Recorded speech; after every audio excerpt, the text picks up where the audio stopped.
welcome the President and CEO of the Truman Center for National Policy, Jenna Ben-Yehuda.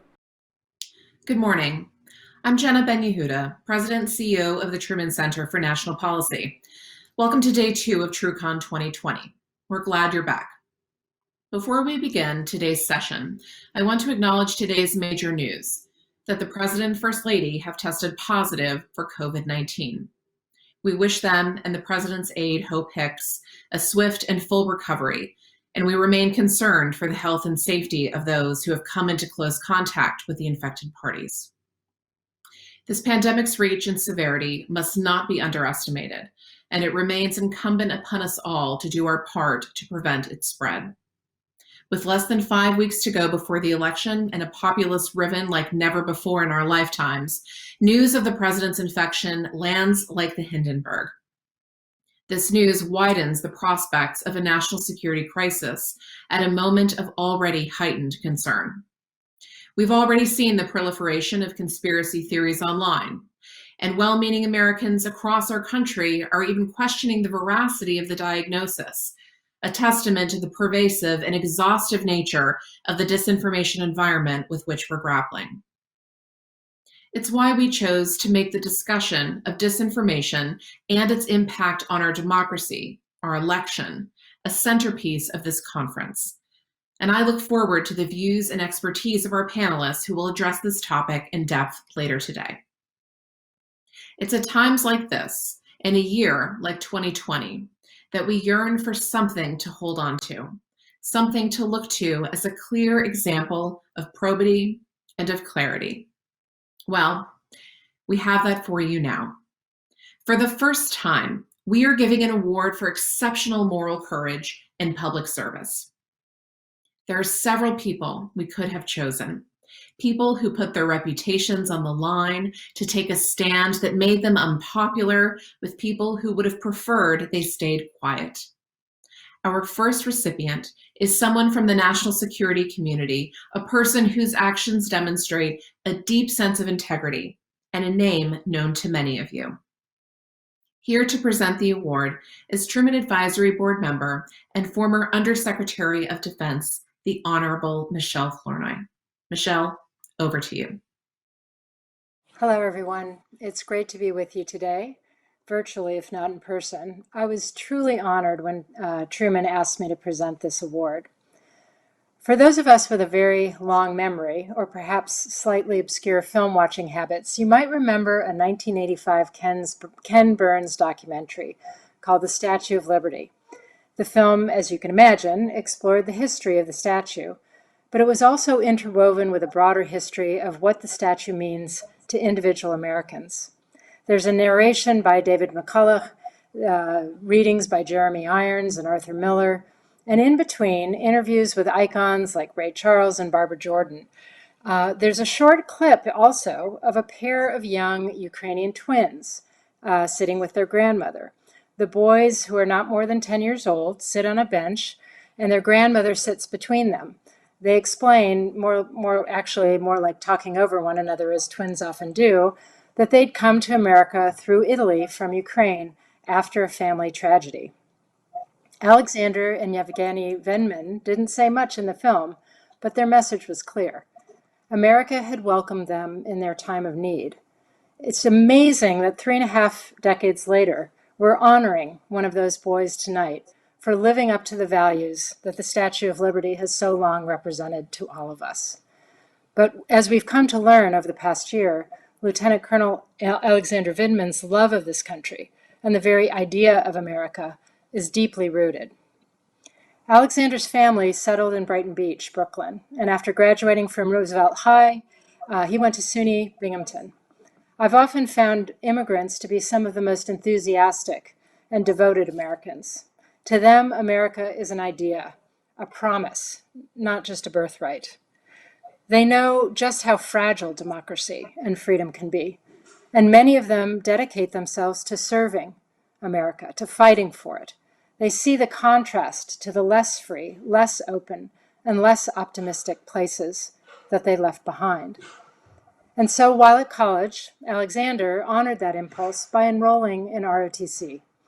After graduation, he was commissioned as a second lieutenant in the United States Army. Lieutenant Alexander Vindman took his duties quite seriously. He served in Germany and South Korea before being deployed to Iraq. I would trust him with my life, is what his commander said of him. Alexander received a Purple Heart when he was wounded by a roadside bomb. But he continued to serve, putting his knowledge of Russian and Ukrainian to good use as an Army Foreign Area officer specializing in Eurasia. He served in our embassies in Moscow and Kiev before returning to Washington to work for the chairman of the Joint Chiefs of Staff. He reached the pinnacle of his career when he joined the National Security Council staff as its Ukraine expert. It's no less remarkable that he was serving in the White House alongside his twin brother, Yevgeny, his kid brother, as he likes to say, also an Army lieutenant colonel at the NSC. In fact, all three Vindman brothers had pursued careers in military service, serving their country. It was there at the White House that Alexander took part in that now infamous phone call between our president and Ukraine's. As we've all heard before, Alexander was alarmed by what transpired on the call. He suspected it was criminal, he later said, but he knew it was wrong. And he was faced with the most difficult decision of his career. Should he, as an American by choice, report misconduct, not only of a senior officer, but of the commander-in-chief himself?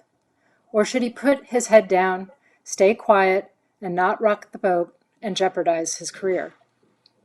I won't presume to know exactly what Lieutenant Colonel Vindman was thinking as he came to his conclusion, but I suspect, knowing him, there was no choice at all. Alexander knew that there was only one honorable course to follow. He had to uphold his oath to support and defend the Constitution, no matter the consequences. And so he did something more courageous than probably anything he'd ever had to do in combat. He testified to Congress and spoke truth against the most powerful person in the world. His career had survived multiple continents, a combat tour, and a roadside bomb. But it was in Washington, for upholding the rule of law, a core American ideal, that it came to an end, or at least that chapter came to an end. As a nation, we have been so shaken this past year and suffered so much loss. That's why it's more important than ever to pause and take stock of what and who really matters. I've had the privilege to serve in the Pentagon and work alongside thousands of dedicated servicemen and women and civil servants over the years. They're not just protecting America and American lives. They're protecting the American project.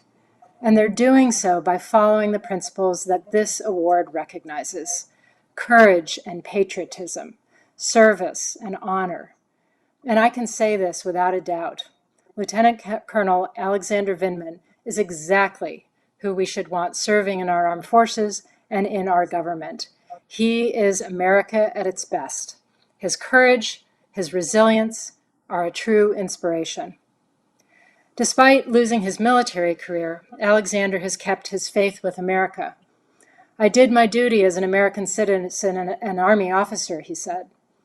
And he said at the impeachment hearing, the mere fact that he was there and able to speak freely was proof that his father made the right decision 40 years ago to leave the Soviet Union and come to the United States of America. Don't worry, he told his father. I'll be fine for telling the truth. And Alexander has been fine. He's now enrolled in a PhD program at SAIS and is finding new ways to serve his country. And because courageous Americans like him, including many courageous immigrants, are ready to stand up for the institutions that make our country great, we know that America will be fine as well. I look forward to following Alexander's career with great interest. But first, I'm so glad and honored to have the opportunity to present Alexander Vindman with the Truman Award for Extraordinary Moral Courage in Public Service. And I'll now read the citation. For extraordinary dedication to the ideals of our nation, even when acting on those ideals threatened his career and when doing so placed his family in jeopardy. For holding faith with the greatest tradition of the American Armed Forces, which holds that every officer's duty is neither to party nor politician, but to our nation and its ideals. For serving as an inspiration for all of us to live up to our Constitution, we present the Truman Award for Exceptional Moral Courage in Public Service to Lieutenant Colonel retired Alexander Vindman. Alex, I hope that in some small way, this demonstrates to you that America is keeping faith with you as you have kept faith with her. Congratulations. Thank you, Dr. Flournoy. Thank you very much. Greetings, everyone, wherever you are. It's good to be with you.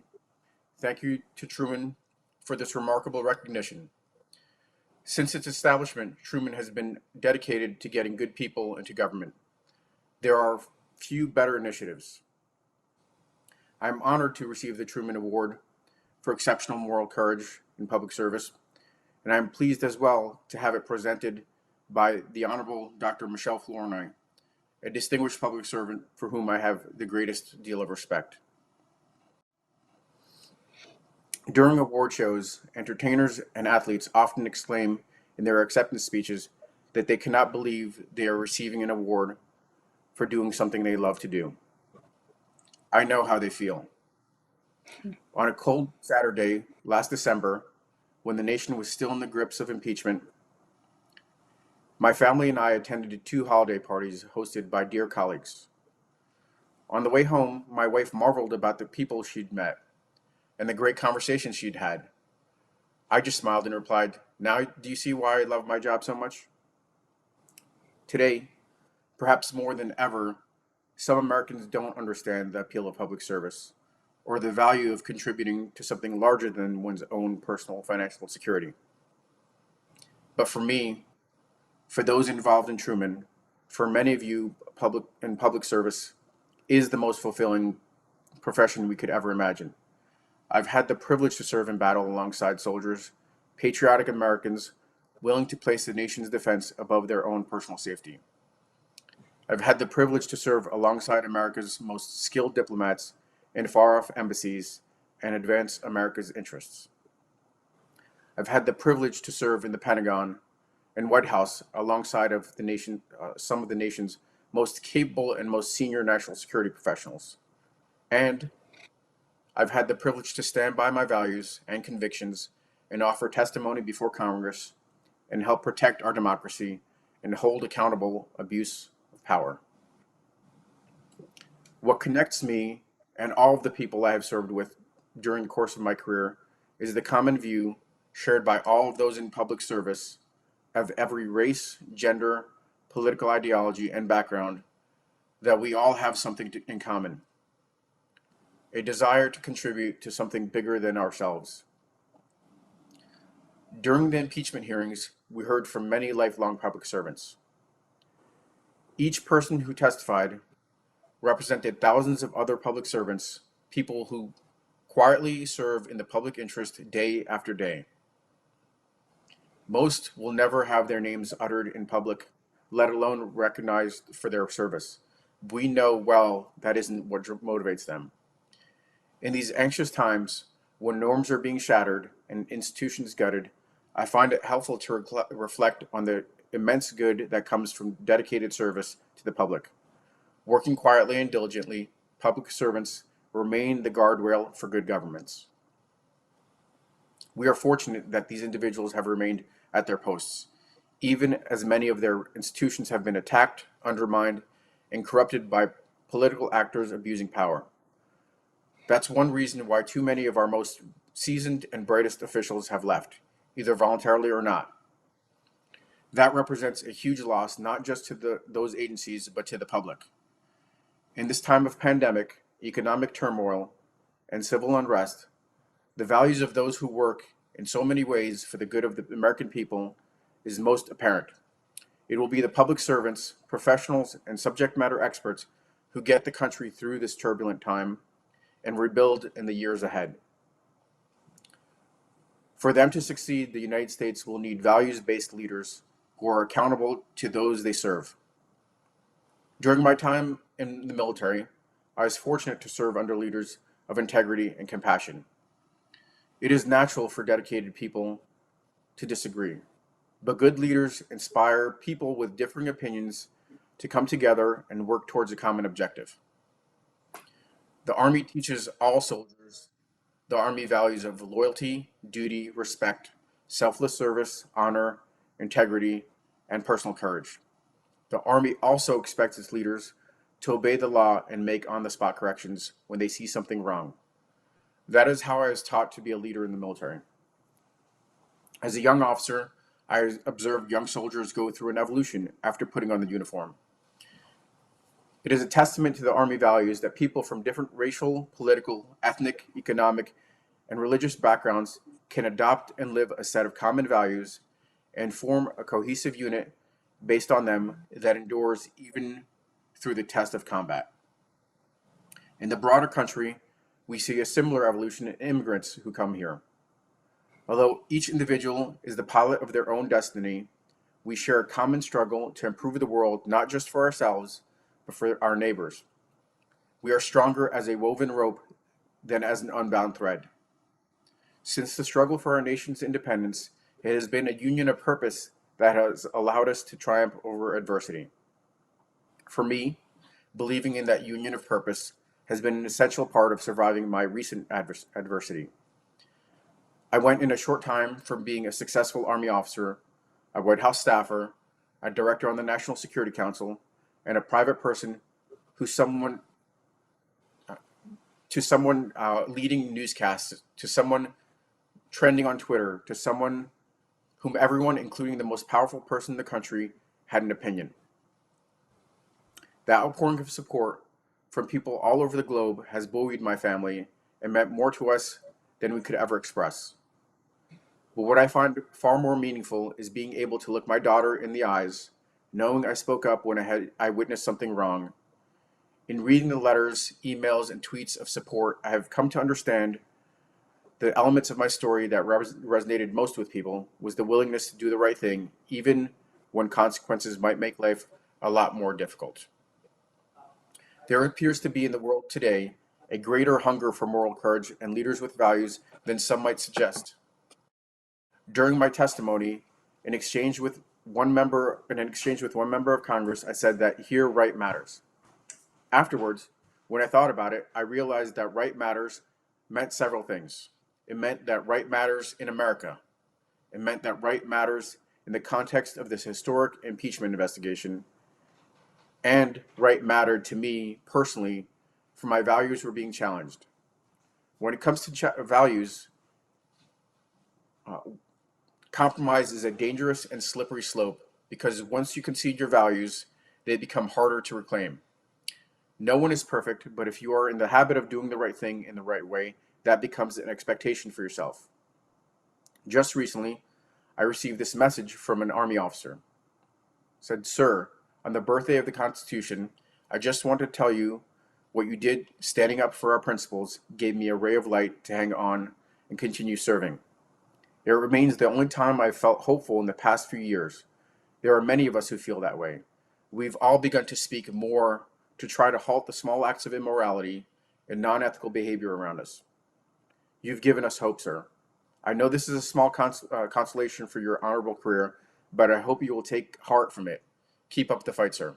This note was very meaningful to me, personally, but it's also a meaningful example of how we can all stand up for our values.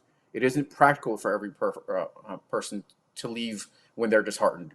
We need dedicated public servants to stay on, like this officer is doing, and resolve to stand up for ethical behavior. I'm sure there are many people out there wondering if they should speak up, wondering if what the implications would be for their career, for their families, for their financial and personal security. To them, I would share the words of Dr. Martin Luther King Jr., who said it far better than I ever could. The ultimate measure of a man is not where he stands in moments of comfort and convenience, but where he stands in times of challenge and controversy. We need leaders who accept the personal responsibility to do the right thing at the right time, even sometimes when it's the wrong moment.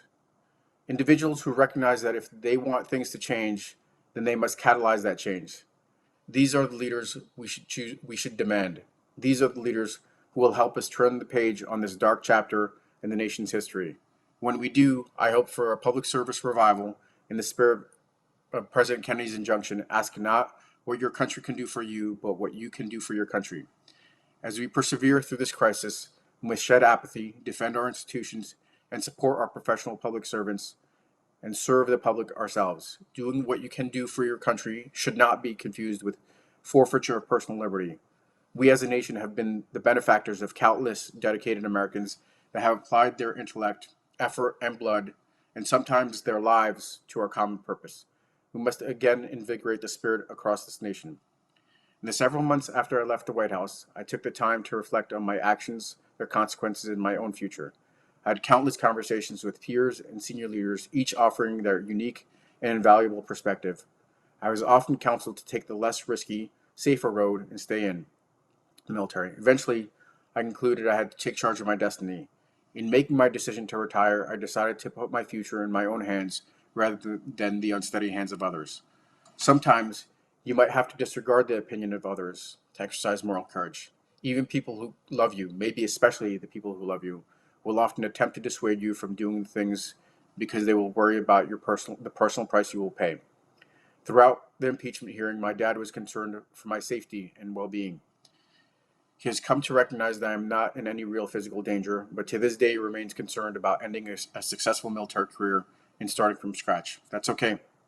As we all know, the right decision is not always the most popular decision, but the goal is to live in a manner that is consistent with your values. I'm not done yet. I'm working on my doctorate in international relations at Johns Hopkins School of Advanced International Studies. But that's just the next step in what I still hope will be a career of public service. I'm also not done believing what's right matters. What has become clear since I left the White House is that we're the ones that have to make sure that right still matters. Right doesn't matter by law or by force. Right matters because day after day, year after year, dedicated Americans ensure it does. I'm still committed to ensuring that right matters. I know Truman is committed. Thank you again for this award. I hope you will remain committed with me. Together we can make sure that right matters here for years to come. Thank you, and go vote.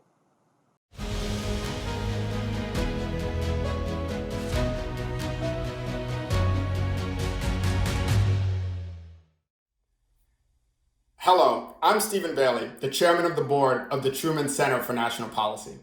Even though we can't be together this year in person, I'm very excited for TruCon 2020. Jenna and her team have done a fantastic job with this year's agenda and continue to raise the bar for the organization at a critical time in our nation's history when Truman's mission has never been more important. Since the earliest days of the organization, Truman has been committed to developing the future generation of national security leaders that combine progressive values with smart policy and politics. And the future very much is now. Perhaps what I'm most proud of is the tremendous progress that the organization has made in diversifying its membership across race, gender, sexual orientation, and many other axes of identity. And it's not just inside the Beltway. It's a membership that represents geographic diversity, both across the country and around the world. So as we kick off TruCon 2020, we have a lot to be proud of. And I'm humbled by the tremendous dedication and talents of Trumanites who are joining this conference from all around the world. So I hope you enjoy it as much as I do, and thank you for your participation. Hi everyone, my name is Catherine Vargas. I am a Truman partner since 2009. I first came to Truman when I was working at an NGO, working on comprehensive immigration reform and the DREAM Act. You might remember those legislative fights.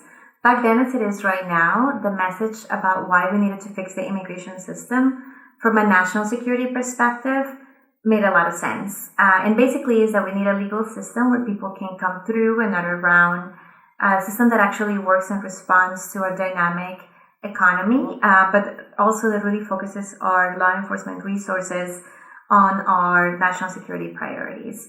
And immigration reform is an issue that is very close and dear to my heart. I am an immigrant, as you can tell from my accent. I was born in Colombia and came to the United States when I was a kid. And I was part of the diaspora of Colombians. If you have seen certain series on Netflix, you know why Colombia was going through a very difficult job in the 90s. And my story is just the same story as many immigrant families, whether it's 10, 20 years ago or 100 years ago, where we come to the United States in search for a better life. My mom just had a huge vision. She's 5 foot high, but she is bigger than life and really felt strongly about how our life will be better in the United States. And I am very humble about all the opportunities the United States has given me as a Latina. I realized right away that there were certain opportunities, particularly from an education perspective, that I wouldn't be able to have in Colombia. And I just saw a door and I just walked through it. And eventually I made it to the White House, where I worked for President Obama. I was the director of Hispanic media in the second term. And boy, did it have a front seat to history. I was there when we announced executive action helping many immigrant families. The first meeting that the president ever had with Dreamers, which was amazing to see a president, having one-on-one conversation with Dreamers, with people who were undocumented, who were American in everything but paper, but really tell them about their stories and him hearing them out. I also got to travel to Cuba to open our embassy in Havana. I was there for our announcements of normalizing diplomatic relations in Cuba. And if you're Latino or Latina, you realize how important this was for Latin Americans, because it was the last cold front in terms of Cold War consequences. It was like the Berlin Wall for Latin America was the opening of the embassy of Cuba. So being able to there just showed all the opportunities that this country has to offer. And now I work in tech. I work at Google. I work on some of the top issues, privacy and security, as well as misinformation. It is very interesting work. We as a world, we're more connected than ever been before, but at the same time, so apart from an ideological perspective, and particularly misinformation. I do see the huge national security component to it, whether it's the upcoming elections, but just having this, information bubbles. But more than anything, I just want to thank Truman for the opportunity to be a partner, for running the bench of experts that we have from national security perspective. And I just really hope there are more Latinos and Latinas at the table, that we have a broader set of perspectives. And I just want to say that also being Latina, and if you're listening to this, being Latino or Latina, it is such a huge asset. Let's not shy away from that. For me, it has been incredibly helpful. You realize that you are a cultural interpreter. You have your feet in both worlds. You can go back and forth. You can really build bridges. And that is an incredible asset from a professional perspective, but also from the world that we live in today. So really embrace your Latinidad because it is an asset. And, I just want to say thanks to Truman for allowing me to be a Truman partner early on and for keeping in touch. And I hope everybody has a very happy Latinx Heritage Month. Hi, my name is Camille Mackler. I am a 2019 Security Fellow, and being a member of Truman has been so transformative for me, starting, even with orientation, meeting all of these individuals who were so accomplished and so like-minded, and realizing that I also had something to contribute and that I was there. I was selected to be there for a reason, gave me so much confidence at a time when I was actually sort of going through a really rough time at my job, and meeting other people in my cohort at orientation actually ended up being what gave me the courage to leave my job and start my own nonprofit on immigrant rights and immigrants advocacy not that long ago. So I think that already just in the year and a half that I've been a member of Truman, it's just been so impactful on me, and the people that I've met and the experiences that I've had have pushed me to learn new things and think in new ways, and at the same time have really made me realize that I have something really valuable to bring to the conversation. And that's been really incredible. I've worked with HQ. They've helped me place a whole bunch of op-eds. They've engaged me in conversations. I've been able to help sort of the organization think through its immigration priorities. And it makes me feel that the work that I do every day on the ground, working with immigrant communities and in the immigrant rights world, has this much bigger impact because I'm able to bring it back to Truman. I think Truman right now, the conversations all across the board in this country are at a real juncture, and Truman brings that perspective that nobody else does, nowhere else I've seen, of sort of that national security and foreign policy expertise, but in a real world lived context with these values, with these democratic values that we all share. And especially right now when the country seems so divided, aligning around those values, but having a conversation that we never really seem to have on the left around what it means to talk about national security and American ideals in the same sentence is really, really important. I work in immigration and border security. All of that just gets tangled up right now and is being so politicized, and we're forgetting that real human lives are caught in all of that. And so I just really appreciate the ability to have a rational dialogue that isn't inflamed by passion, but that actually helps us move the needle forward in really constructive ways. I loved the idea of Truman, of the three different cohorts of defense counsel and political partners and my own, the security fellows, just having those different views. I was so excited at the ability to learn from people that I don't really get to intersect with. I work in such a bubble of progressive social justice kind of world, and I just really wanted to be challenged in my opinions and my ideas and meet people who have real world experience and to have conversations to sort of push me to be a better advocate and a deeper thinker and a more analytical thinker. And that happens every single time I'm in a space with Truman, whether it's one-on-one with another member or with somebody from HQ or in a larger group setting. 5, 10, 15 years from now, I hope that Truman has really managed to tap into the expertise that is gathered, and I really hope that Truman has been able to find a platform to bring those voices and put them in a place where they can actually really affect change. I think a lot of us come to Truman knowing that we can really have an impact on the world, but potentially still a little unsure of how to do it, or at least how to do it in a broader way than just our own little world. And certainly I feel that for me, that's true, that I'm in my own little immigrant rights corner. But I think that, we can have a broader impact in those conversations, but I wasn't sure how. And I hope that Truman finds that platform and gives that to its members. But for me, being part of Truman, I remember coming home after orientation and telling my family and telling my friends that the second I walked into that room, I felt like I was home, and I had found people who were like me, and I felt so energized and engaged and excited about what could come. And that's what Truman did for me then, and it's what it continues to do it. And I'm really looking forward. I know we've been in a transitional moment, and I know that transition isn't over, but I'm really looking forward to what comes next.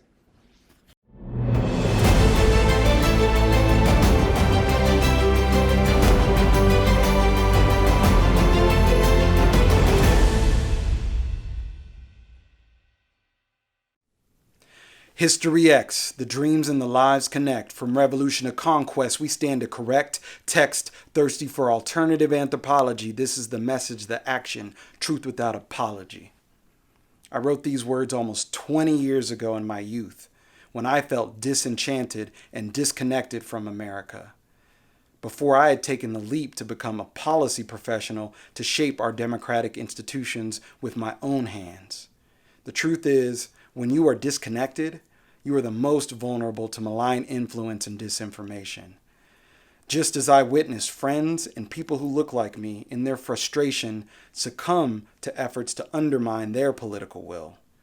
They were convinced to forfeit their right to vote because they believed the sophisticated social media narratives arguing that this democracy was not for them.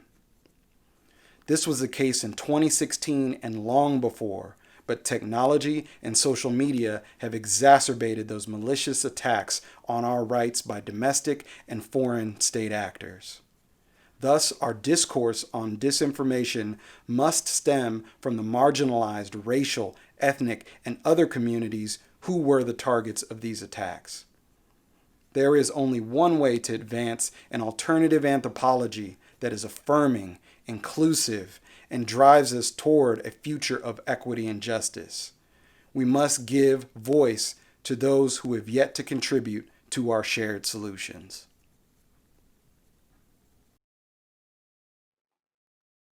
Hello, everyone, and welcome to TruCon 2020's panel, Disinformation and Maligned Actors, the Lead Up to the 2020 Election. My name is Josephine Luquido, and I am an assistant professor of journalism and media at the University of Texas at Austin. And I am thrilled to be moderating this panel today.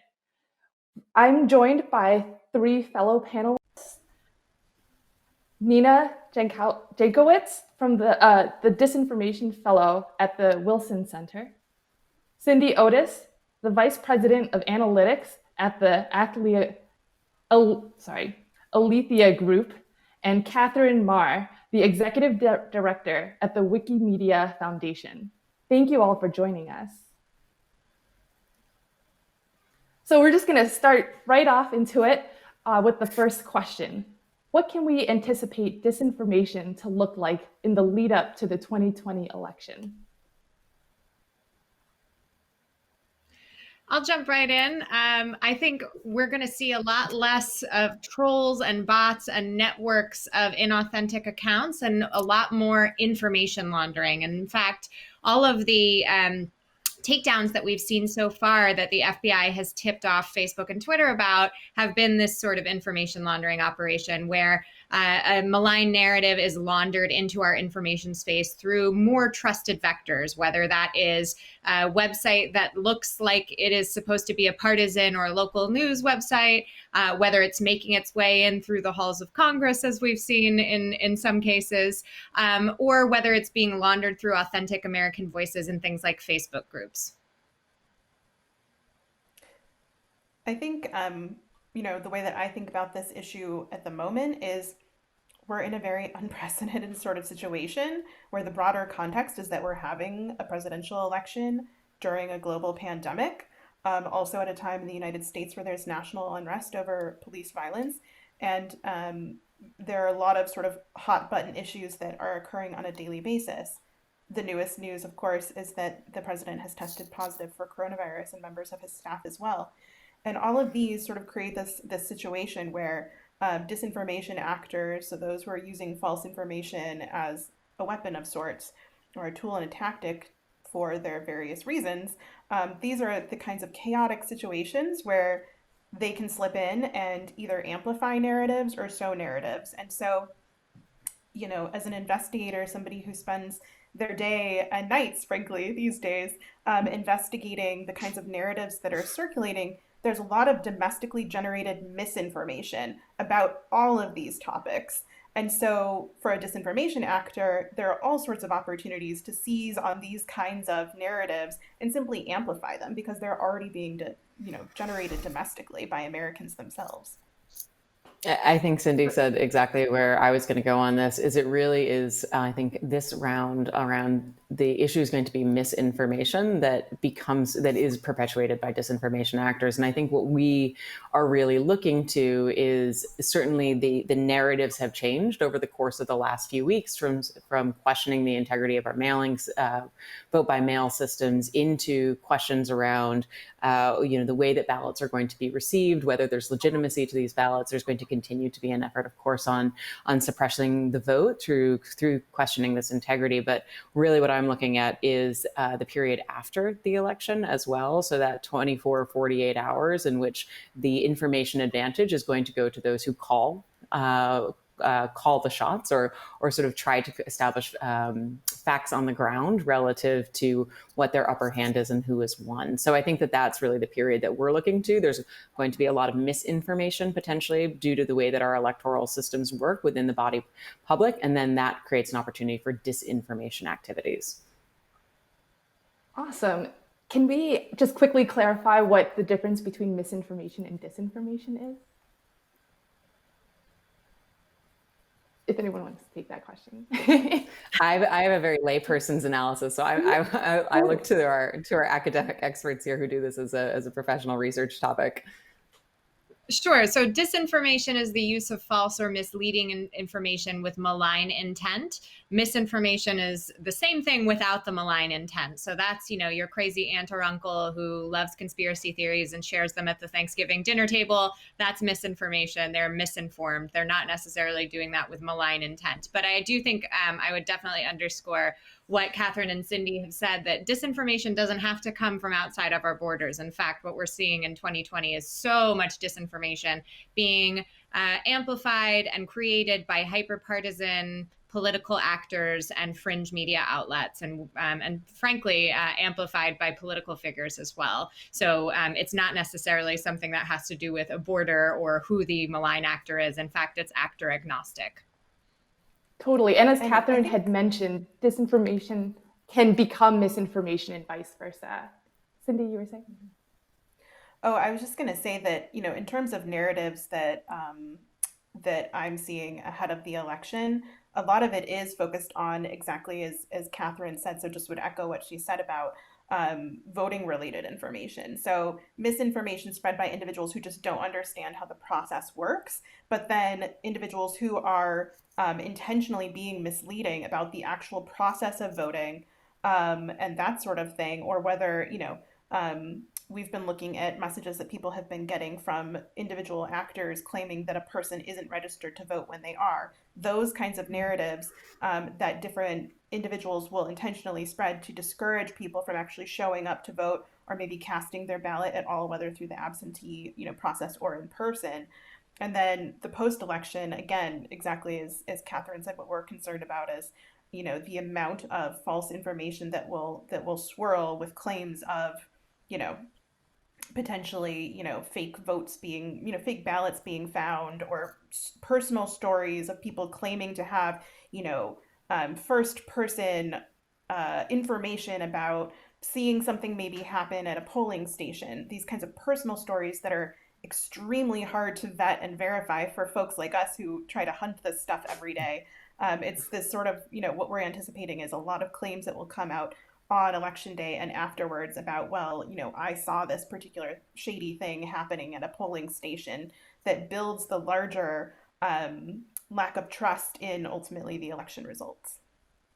And if I can just jump in there and kind of weave this into something we heard on Tuesday night at the debate, we heard President Trump encouraging his supporters to go out and watch the count at polling stations. And as somebody who served as an election observer in countries abroad before, I think what Cindy just hit on is really important. So one of the reasons election observation is so important, and it's done systematically where you have coverage of the entire country, is because one incident that happens in one polling place, or even tens of incidents, that doesn't mean that the entire process has been undermined. And I think we are going to be seeing a lot of those isolated incidents coming out. I mean, if you look at coverage of previous elections where much less has been at stake, we've seen some of that stuff getting blown out of proportion. So I would caution those who are listening, just as citizens or members of the media, perhaps, really understand the context of the election that's happening. So many ballots being cast, so many different rules in different municipalities and different states.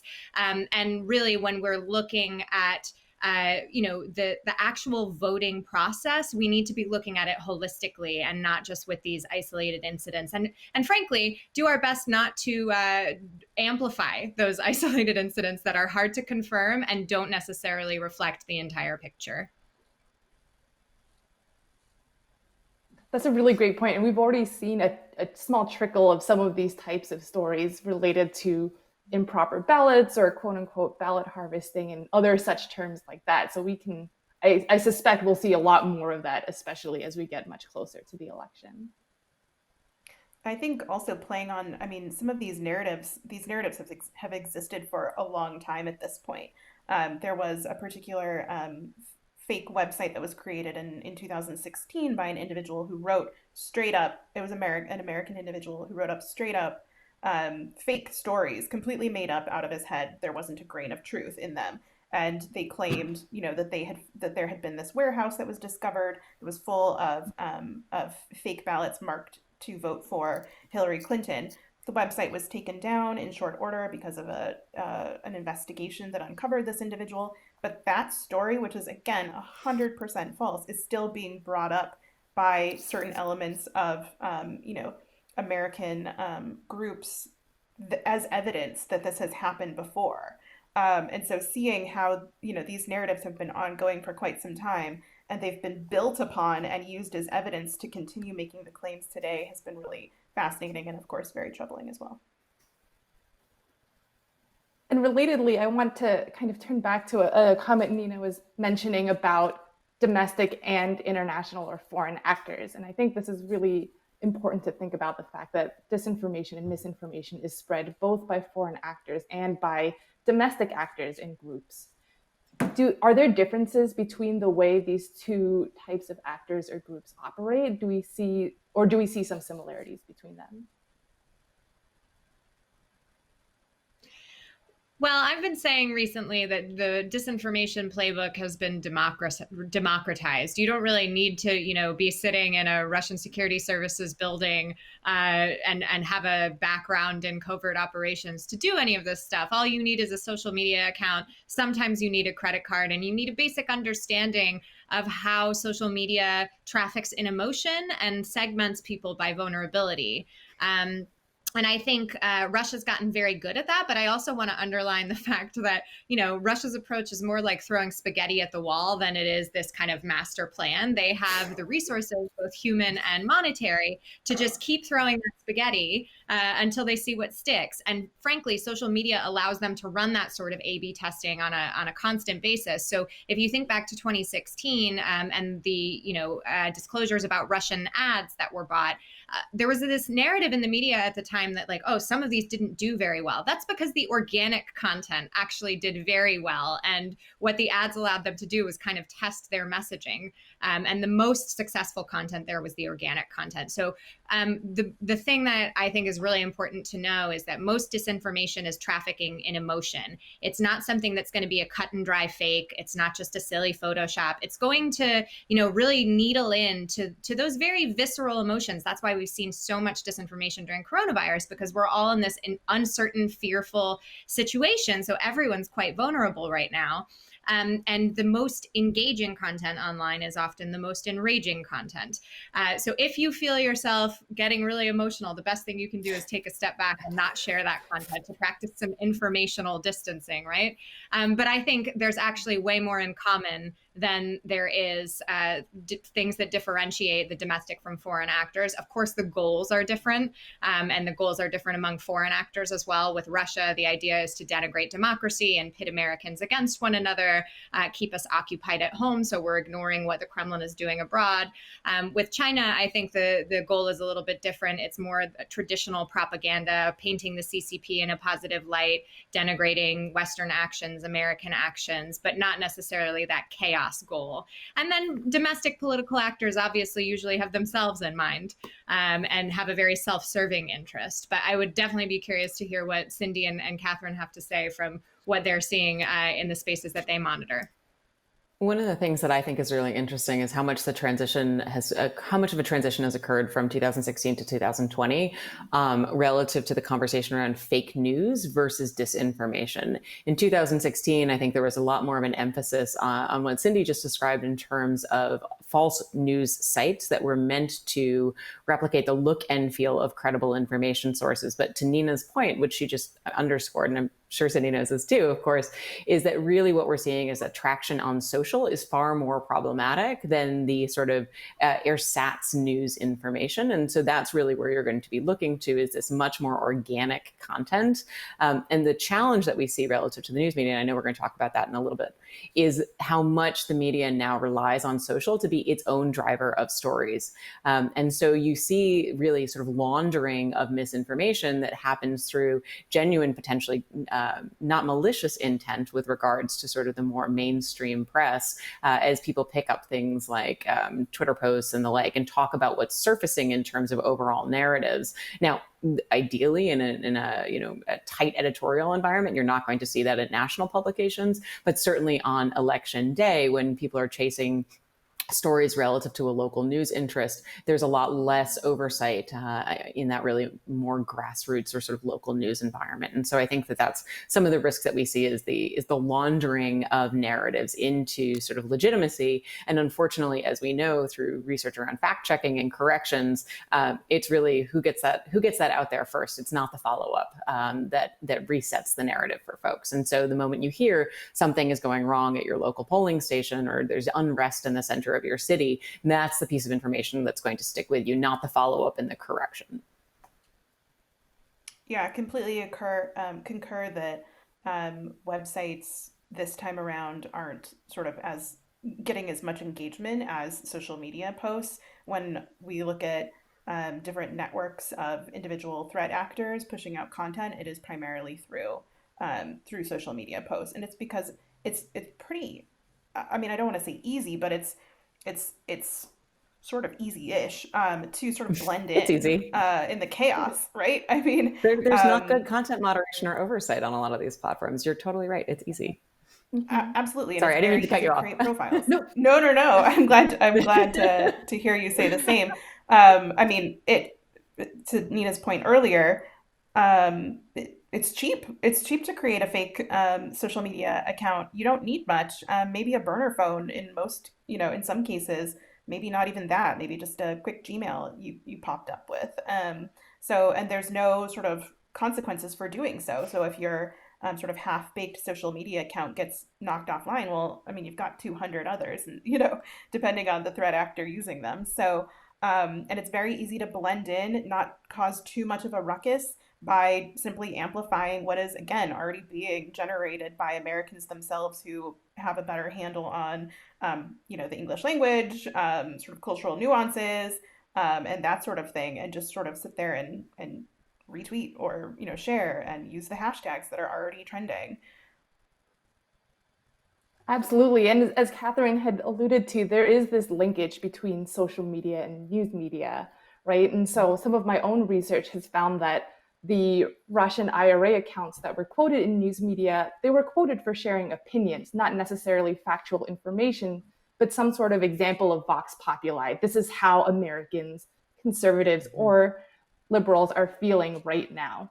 And so this link between news media and social media, I think, makes it such that it's super cheap to make these accounts, but it can be really, really beneficial in terms of getting attention by these broader amplifiers and news organizations. Yeah, I think very often news media does the work, for the trolls or whoever is looking to create that misinformation. But I also think that, there's a real challenge relative to our actual understanding of civics in this country. And so when we talk about the election, the whole presumption that the news media calls the election on election night is really, it's a tradition. It's a television show. It's not actually the way that presidents are chosen, right? When we think about when the Electoral College meets, when Congress certifies the results, most Americans are not familiar with this information, and that gets into this responsibility relative to coverage. There's almost something for me that's in between disinformation and misinformation, which is it's for the information void, but it's also the absence of contextualized, clear explainers that allow for the American public to sort of follow along what's happening as we go into this process, right? So we all know that 50 states have 50 different regulations relative to the way that we do mail-in voting, relative to the way that we certify our votes, when we can open them, when we can count them, when we make the determinations, what the role of the legislature is, and then and so on and so forth. The complexities build outward from there. And so it does feel to me that we're actually we're shooting our own self in the foot on this information conversation. It isn't, yes, there's always the influence of malign actors. I'm not trying to diminish that, but we are as responsible for what goes on in our own house on this particular election.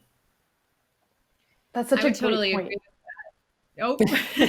that. I totally agree with that. My own research in Central and Eastern Europe shows that, those resilience building activities, things that people don't necessarily want to invest in or think that won't solve the problem quickly enough, things like media literacy, digital hygiene, and yes, absolutely civics classes are things that really contribute to building a resilient society. Even though we have, Russia and China as malign actors today, we might have another adversary tomorrow, or frankly, our own domestic disinformation that is undermining democracy. And until we build that resiliency, we are going to continue to remain vulnerable.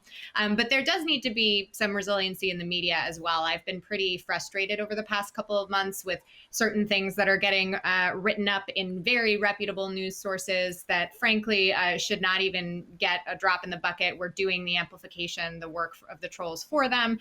There have been a couple of instances where Russian websites and social media accounts that, of course, they are, clearly parroting the Russian narrative, have been given not only entire features in outlets like the New York Times, they're linking to them directly there. So an outlet, or outlet, if we're going to call it that, an account with 5,000 Twitter followers suddenly is going to be, immortalized in the United States paper of record for forever.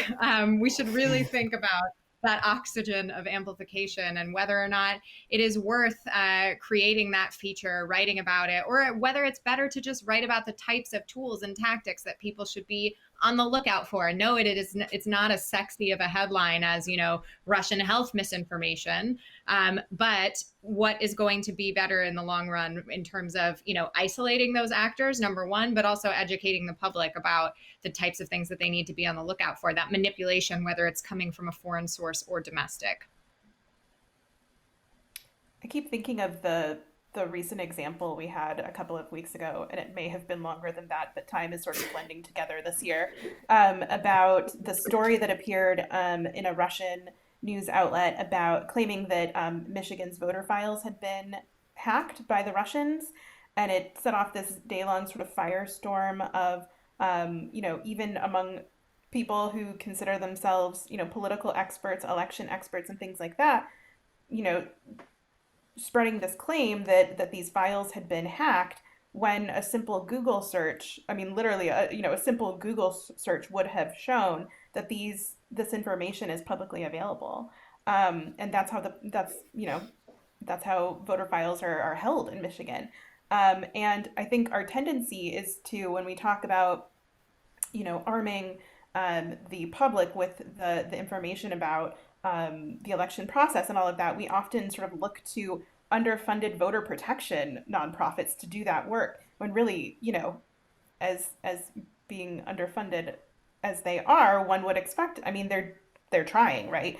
But we need a comprehensive strategy that builds on that resilience that I think Nina and I have talked about now together for hours and hours about, the education, the serious investment in education of the general public we need to do on these issues, so that the day-long, sort of story on social media isn't something that is very easily Googleable, to prove that it's not correct. Totally.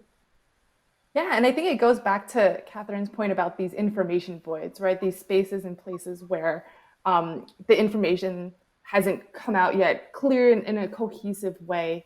And I want to dig into that concept of the information void and what we can do to make sure that there's good information during those times. Yeah, my familiarity with the term. Oh, sorry, go ahead, Nina. No, it's all right. You go. I was just going to say, for the idea of an information void, at least my familiarity with it comes through the organization Data and Society and the work of Joan Donovan and Dana Boyd, who are two researchers, I think, who really created the concept and popularized it. At least that's my understanding, which is this idea that very often what it is that we're seeking leads us to information that is not accurate relative to what it is that we're seeking, but instead takes us into the pathway of misinformation. So say you're seeking information around, do vaccines cause autism, instead of getting information that says, no, vaccines do not cause autism, and you get information that questions the premise and sort of takes you on this pathway, as we know, through sort of algorithmic intention, down the YouTube rabbit hole around this particular topic. And very often the reason is that institutions are not in the business of providing sort of baseline explainers. And even in my role, running a very large encyclopedia for the internet, one of the things that we have struggled with is like, if there is no actual positive information around something, or to counter the negative, no one thinks to create it. I think the counter example, actually, and I think you'll see probably more of this, at least in the Wikipedia space, is speaking of vaccines, the COVID-19 vaccine. Well, there is none right now, yet we have an article on Wikipedia that talks about the fact that there is none, and instead discusses all of the efforts to try to create one. Now, that fills an information void when people are looking for information about a COVID-19 vaccine, despite the fact that there is no COVID-19 vaccine. And so we just, the concept of information voids now popularized out. I tried to just do a quick search, like, when does the Electoral College certify? There is terrible information relative to what is produced, either in sort of Google info boxes or quick explainers. You would think that that would be the sort of thing that might be something that the US government would put out. Nothing is immediately available in a quick Google search on that sort of information. Yeah, I think that speaks to a really important point, and something that I've been trying to bring up with election administrators when I've been talking to them this fall. They're like, how do we push back against these crazy narratives about what we're doing and that we're the deep state, blah, blah, blah, that sort of thing. And I'm like, you need to be proactively communicating. So many of our government institutions and frankly media need to start pulling back the curtain on what it is they do on a daily basis from a very human way. And somebody I think that does a really great job with this is Alexandra Ocasio-Cortez in her Instagram lives and Facebook lives, where she just talks about her day, right? Imagine if an election administrator who has been working for the past, year, let's say, to protect the integrity of the coming vote were to say, come with me on my day, local citizens of, insert state here, my neighbors, come follow me around and see what I do and the ways that we are, working for you. We are humans. So much of the time we lose that humanity and we lose that proactive communication. And too often, especially in the government space, we only see the government reaching out to folks in the media or constituents directly when there's a fire to put out. We need to preempt that. And especially in the information space, although I don't totally agree with the idea that more information is better and that, the good information will drown out the bad. I think that's clear on the internet. That doesn't always happen. The more we're getting in front of that narrative and not allowing malign actors to control it, that gives us the upper hand when we are in a crisis situation. And that's the sort of work that I did when I was in Ukraine, advising the foreign ministry there on strategic communications. But it's hard work. I mean, it takes creativity and dedication that when you're in the midst of doing something like, I don't know, fighting a war in Ukraine or administering an election here, it's really hard to do. But we have to start to make that part of the reflexes of outreach and communication during the internet era and during the era of disinformation. Yeah, completely agree with both points. I mean, if you look at just in terms of raw numbers of what kinds of sites with content talking about, using the example of the coronavirus vaccine, for example, where they're reaching, just in terms of numbers, how many people they're reaching, how many people they're engaging, and all of that, we're talking about a difference of millions. The top websites that are getting their content that is conspiratorial, that is extremely fringe, that is super hyper partisan and sensational, and in some cases, very, very, very straight up false, their reach is in the millions higher than looking at more reputable news sources, like sort of those newspapers of record in the United States. And part of that is looking at the architecture that they have all built for themselves on social media, where if you start to map these websites, they have extensive amounts of Facebook pages in which they just flood those pages with content all day long. Private groups, public groups, all of those things, social media accounts across, all of the social media platforms, where they are just frankly out communicating all of the reputable and legitimate sources. That's a problem. I think that dovetails so nicely, Cindy, with something that Nina just talked about in terms of institutional trust and that human face, right? So we know through research that younger generations in particular tend to trust trust networks of influencers, and I don't mean social media influencers, although those too, trust their networks of influencers better than they trust institutions, right? And so one of the big issues that we have in this entire conversation is the collapse of institutional trust. It is the collapse of national public confidence in institutions. And I don't just mean institutions like the New York Times. I mean literal institutions in this. I mean not literal institutions. I mean figurative institutions like the institution of the judicial system or the institution of electoral democracy, right? So we're having these challenges relative to the collapse of trust in institutions. And we also have this transition of trust over to individual influencers. And a lot of the institutions that we would like to see have more weight on the body politic or on public discourse have not made the transition into building that human relationship that creates that sort of influencer space that people then trust and engage with. And so instead, you have these totally faceless institutions that people have no point of contact with because they're not as present in the dynamics of trust today. And I think that that's a really big, significant piece of the challenge. And as Cindy has mentioned, the influencers are on a lot of different social media platforms, including Facebook, for example, right? And I think when we think about 2016, a lot of our focus was originally on Twitter, largely because the data were available on that platform. But obviously, we know that disinformation exists on Facebook, public and private groups, Tumblr, Reddit, TikTok, Instagram. If a social media platform exists, there's likely a lot of disinformation on it. And so how should we think about that just in terms of, what we know from 2016, but also what we can kind of expect for 2020 in terms of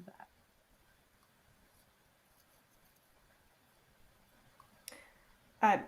I mean, I can start. I think there's a lot to say here. So, but I think you're absolutely right describing it, Joe, in terms of the number of social media platforms where false content is intentionally being hosted, as social media platforms have, on some topics, to some extent, to some degree, cracked down on particular areas and groups.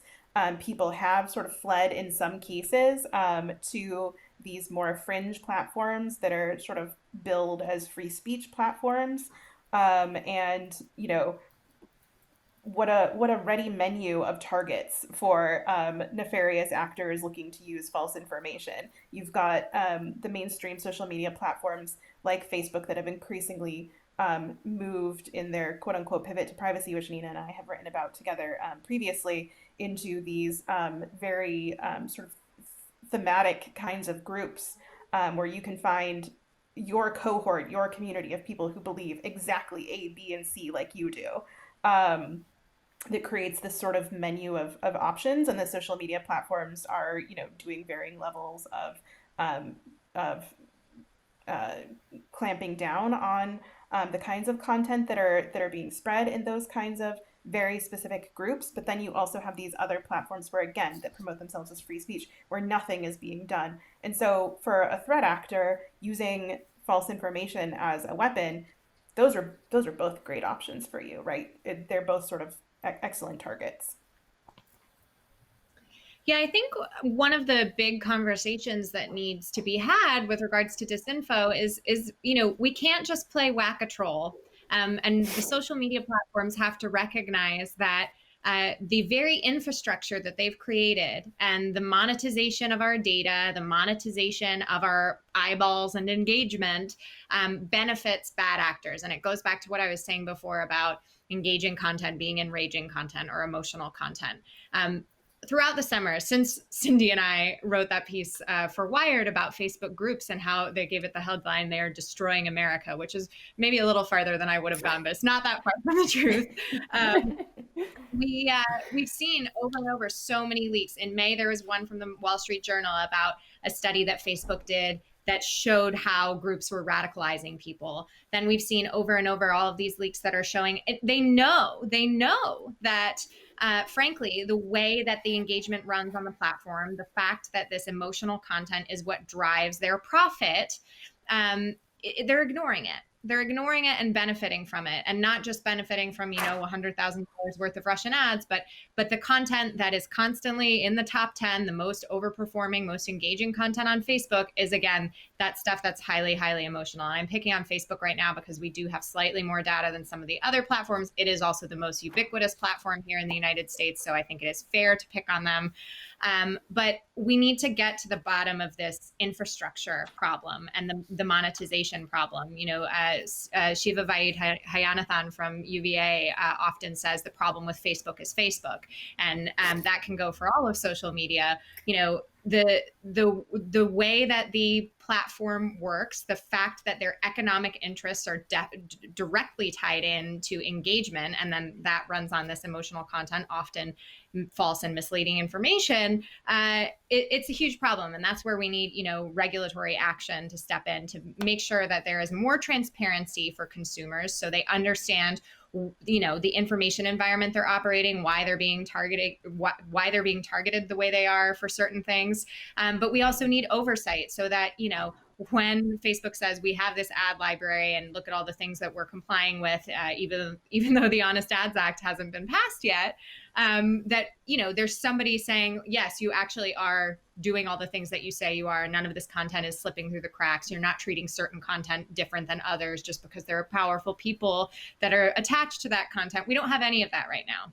And I think this is the ecosystem that disinformers are going to continue to manipulate and find loopholes in until we have some regulatory mechanism. And to be clear, I don't want Congress to play whack-a-troll either. I don't want, content moderation in the hands of our lawmakers. I think we've seen on Capitol Hill every time there's a tech hearing that is something that no one wants. But we do need to create some rules of the road. Right now, we're at a bowling alley that has absolutely no bumpers, and we're throwing turkeys constantly. We need to step on this. We are abdicating our role right now, not only our responsibility to our own citizens, but to citizens around the world of democracies that can't get Mark Zuckerberg on their, the floor of their legislature to testify. This is going to have ripple effects everywhere. So that's the end of my soapbox moment, but we need action on regulation in order to solve this problem. Totally. I love panels in which there's sorry. No, I was just going to say, I love panels in which there's disagreement, but you've got none from me. So. And I think you hit on something so important, Nina, that there's, things that the governments can do, things that social media platforms can do, things that journalists can do, and things that individuals can do. And so the three of you ladies are very much on the forefront of disinformation, combating disinformation, and trying to prevent it in our, media ecosystem. And so for the folks who are watching at home, what are some of the things that we should really be thinking about in terms of those groups, governments, social media platforms, journalists, and individuals to combat disinformation? And if you don't mind, we can start with you, Catherine. Sure. No, it's fine. I'm making notes. I think that Nina sort of hit the nail on the head on her analysis of the business model is the problem. And let's be really clear about that. Quarterly earnings reports are the problem. The incentive structure to be able to beat those on a quarter by quarter basis is the problem. The platform is the problem. And until we address that, and we address that openly, and we recognize that the infrastructure of Facebook is corrosive to our democracy, we are not going to be able to move forward. So that said, I think that, Nina made all their excellent points, one of which is we need a more comprehensive regulatory framework. We don't necessarily have a model right now for where that would sit relative to our current regulatory structure, but it doesn't preclude us from building one, right? And I think that one of the things that we often see experts point to is, financial regulation. There are flaws. I think we're all very evident. We see that in our not so distant past. But financial regulation is a form of co-regulation very often that works more effectively than simply saying regulation is hard and so therefore we shouldn't do it. I know that we see some models relative to some of the work that's going on in Europe. I think France has been experimenting over the course of the last 18 months with an effort to try to meaningfully engage the platforms, not from the basis of pure legislation or censorship, but really trying to say, like, what does it mean to work with the platforms internal to and have access to policy decisions within the platforms for the greater stewardship of the sort of body of the body public. So seeing some sort of responsibility on that, I would really like to see Congress step up and take action. Those hearings are appalling, frankly. In terms of their sort of political posturing. From a media perspective, I think that greater service journalism, honestly, is really sort of the way that I would like to see the media move, which is explaining the way that our systems work and explaining them at a level that gets into the granular details on a state-by-state basis, and recognizing that that's actually quite challenging given the sort of demise of local news, needing to see these national institutions step up and engage in local journalism. And I know it's not nearly as profitable, and that's why they don't do it. But nonetheless, relative to the independence and the sort of continuity of the press as the fourth estate, if they want to be the fourth estate, take responsibility for being the fourth estate. When it comes to the role of individuals, I think that one of the things that we often point to is of course media literacy, and that's a hard ask of people given the volume of information that comes at them day in and day out. I think that that's really where co-designing information platforms, whether it is the publication in terms of the press or social media platforms, so that we're emphasizing the design of news delivery or information delivery to surface more of the contextual clues that users need or people need to be able to filter information is so critically important. I think one of the biggest criticisms of Facebook in the 2016 election was the way that they productized links, essentially stripped out all contextual information. And so there was I don't remember the name of it. Maybe Cindy and Nina, you probably do. The example I always would go back to was there was a fake newspaper out of Colorado, or at least associated with Colorado. It was like the Denver Press or something like that. It doesn't actually exist, but stripped of all contextual information like hyperlinks and the like, users would see that information productized and delivered into their newsfeed in a way that looked incredibly credible. You also would see this with the recirculation of information that was years out of date, being republicized as though it was new because there was no contextual information as to the source of this information and the time period of its initial publishing. Very often a classic example of this is even in, take away the social media platforms, look at news information. When you go to a major newspaper these days, without the context of being able to flip from page to page in a physical product, it's hard to know when you've entered into the op-ed section, for example. And the very nature of the way that we label and present this information makes it more difficult for news consumers to be able to, at first glance, understand what it is that they're looking for. So, critical reading is certainly something that we believe in at Wikimedia. We believe that people actually are, when given the opportunity to be informed, and informed that information might not always be right. And so therefore, please take a critical read. People actually tend to do that, but it requires a socialization that steps down from the hubris of the sort of national media and says, actually, we don't always get this right. I think you're seeing, at least in the conversations that we've been having with the national press, a real sense of responsibility and concern when it comes into calling this election and reporting on this election. I'd like to see how long that lasts. Certainly they're talking a good game right now. Yeah, and I want to bring Nina and Cindy into this, your comment on media literacy and civic information and knowledge, and where that information should be coming from. So Catherine, you had mentioned journalists. Are there other places where we should see, some information education on either civic knowledge or media literacy? Cindy, Nina, feel free. Yeah, so I do a fair amount of work while most of my time is focused on the investigative side of all of this and hunting bad actors, the other piece of my life that I focus this work on is doing education primarily aimed at the high school student age. And it's, focused on providing teachers, librarians, educators in general with the tools that they need to learn how to teach their students the sort of very basics of information analysis, What questions do you ask yourself when you see content? Recognizing how certain content makes you feel a certain way and what that could be sort of a sign of, and what you should do as a result once you have that information. Um, in interacting with these educators, this is across the United States, in different states, on from coast to coast.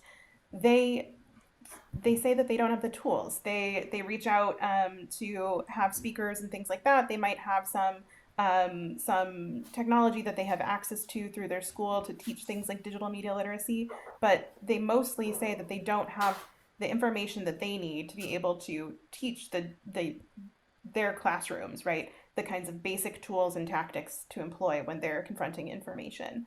I think part of it, we sort of have to think about the evolution of information and technology, throughout the generations. And my generation of individuals, we got internet in our home for the first time sort of when I was growing up. That's the generation that I come from. I went from using things like actual hard copy encyclopedias to now having Wikipedia online, which is wonderful. But my generation was confronted with having to learn on the fly technology as it was being built. This new generation has technology, is online essentially from the moment their parents are taking pictures of them in the delivery room. And so they're leading a very different sort of life, in terms of the amount of information that they're consuming on a daily basis. We created this giant architecture of technology and social media, this fire hose of information, and then we throw it on them sort of day one and say, like, go figure it out, when we sort of haven't figured it out ourselves, even though we've built it. And so that's where I think, it was Catherine, you who mentioned earlier about, the extent to which sort of younger generations rely on influencers, both sort of in one's network and also influencers in terms of social media influencers. Um, you know, I think that because we've sort of handed this younger generation this giant information mess and given them the technology to help sort of make the mess worse, and spread the mess, faster and farther than we've ever been able to throughout history, we haven't then also given them the tools to figure out how to not do that in return. And so I do focus a lot of my work on providing, things like explainers and infographics, and all the way down to, how does social media work, kinds of explainers to educators that they can deploy in the classroom, because they need the foundations, the analytic foundations, to confront what we have sort of thrown at them. Yeah, I think that is valiant and really important work. So thank you for doing that, Cindy. And I would also add that I think, we do spend a lot of time talking about media literacy in, a K through 12 kind of space.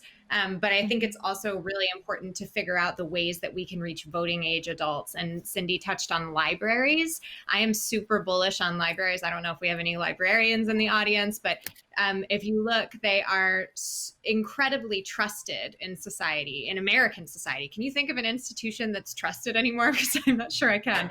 And librarians somehow are still maintaining that trust. So I would love to see in the future a government program that is directing grants to local libraries, to do this sort of nonpartisan, absolutely apolitical media literacy, digital literacy training for adults, in particular for our grandparents' generation, for adults over the age of 50 who have, gone through life with basically somebody curating content for them, right? They're used to trusting what they see on a screen coming through, and they've not yet developed the reflexes necessary to really go through that content in a critical way. So I think that's incredibly important. I do want to circle back to something that Catherine said regarding the media and local news deserts, vacuums.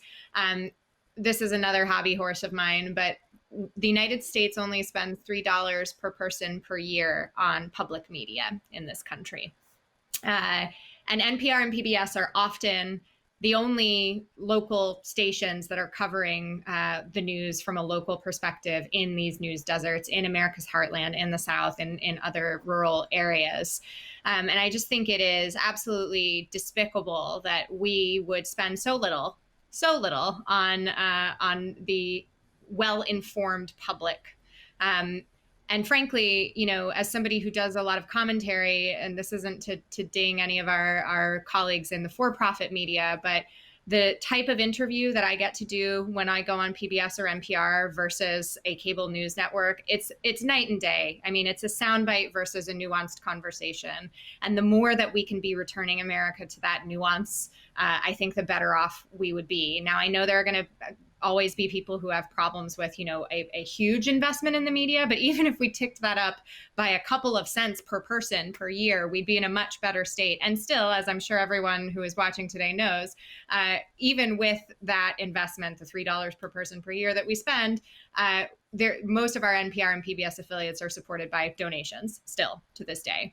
They run almost entirely on that. So I would love to see us invest more in journalism as a public service. And yes, the for-profit institutions should continue to exist, but everyone in the United States should have access to good information. Every child should have access to good educational content on TV that PBS provides and that sort of thing. And I really think that is one way that we can, again, invest in that resilience of society. That if you look at the countries who have more resiliency, places like Finland and Sweden, Germany has issues with disinformation, of course, but they still have a very strong tradition of the local press there. Even Ukraine, to some extent, understands the importance of investing in the media, even though they are in this really dire information situation. It's clear that this is part of the solution, and I hope that there is, a bipartisan push to equip people with better, nuanced, nonpartisan information in the future. That makes my little journalism professor heart so happy to hear, just like the importance of local journalism and really emphasizing that. We have a couple of questions from the audience, so I'm going to start fielding them, unless there's any kind of last minute comments from the last question. Well, one thing that hasn't come up at all is also just the disparities within America, other than the local urban divide. I think that, or, urban density divide, specifically on this point, I just want to make sure that we are being very explicit about it. News media tends not only to cover on places that are highly populous, but also places with greater economic capital, right? And so we're talking about the exclusion of folks who are closer to economic vulnerability, but we're also talking about the exclusion of Black and Brown communities relative to coverage and engagement. And so I just think it's really important, because it hasn't come up yet, that this is something that we need to address in the context of this election and going forward. To everything Nina just said, I know that probably was at the core of what you were saying, and I know that public media has had a real reckoning, or is trying to have a reckoning, maybe hasn't fully reckoned yet, with some of the nature of exclusion. And so I just wanted to make sure that we put that out there, because I think that probably that's something that I'm seeing a lot of nods. But Joe, over to you. You're the journalism professor. You probably have a lot to say about that. Well, so the first audience question is about cable news, which I thought was really interesting, since we were just talking about local journalism and public news. And so this question asks, cable news has contributed heavily to dividing our society. What do you think should be the future of cable news? Imagine a household where one person sits and watches MSNBC and the other person sits and watches Fox News.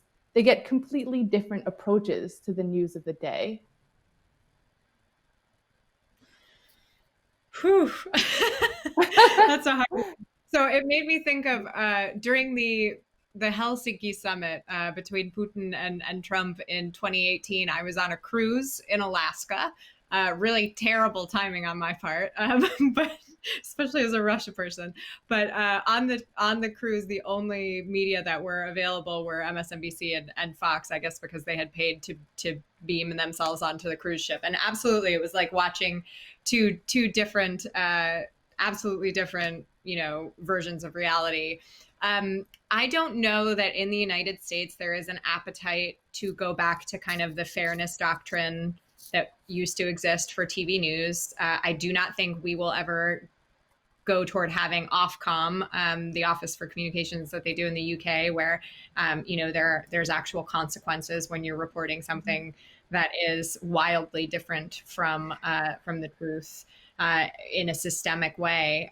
Frankly, I don't know what the answer to this is, and this is where I do think making public media, not to get back to my favorite topic, but making public media more attractive to listeners, making sure that, the PBS NewsHour has the same, perhaps not the same resources, but more resources to make their programming as compelling as the flashy things people are seeing in the partisan media landscape. I think that's part of the solution. I don't have the whole solution, but I do believe that's key.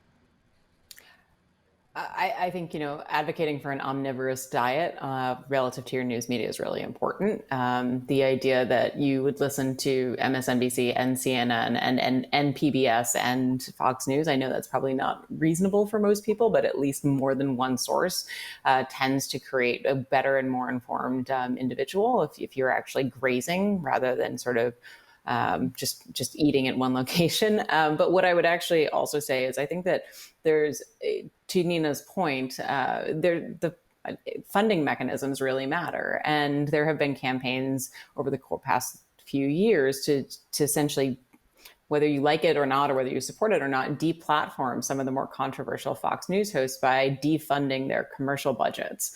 And I think that there is a real question for us as consumers, not just of the news, but of the American economy as to who advertises where and what do we choose to support.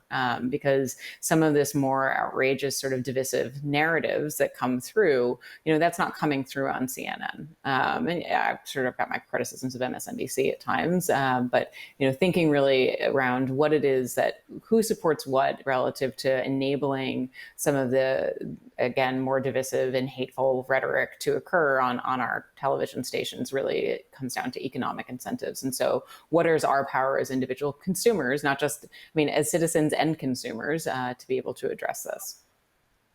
That's such a great point. What information do we want, right, in our ecosystem? And how do we, as consumers of that, put our money where our mouth is, essentially? Another audience question.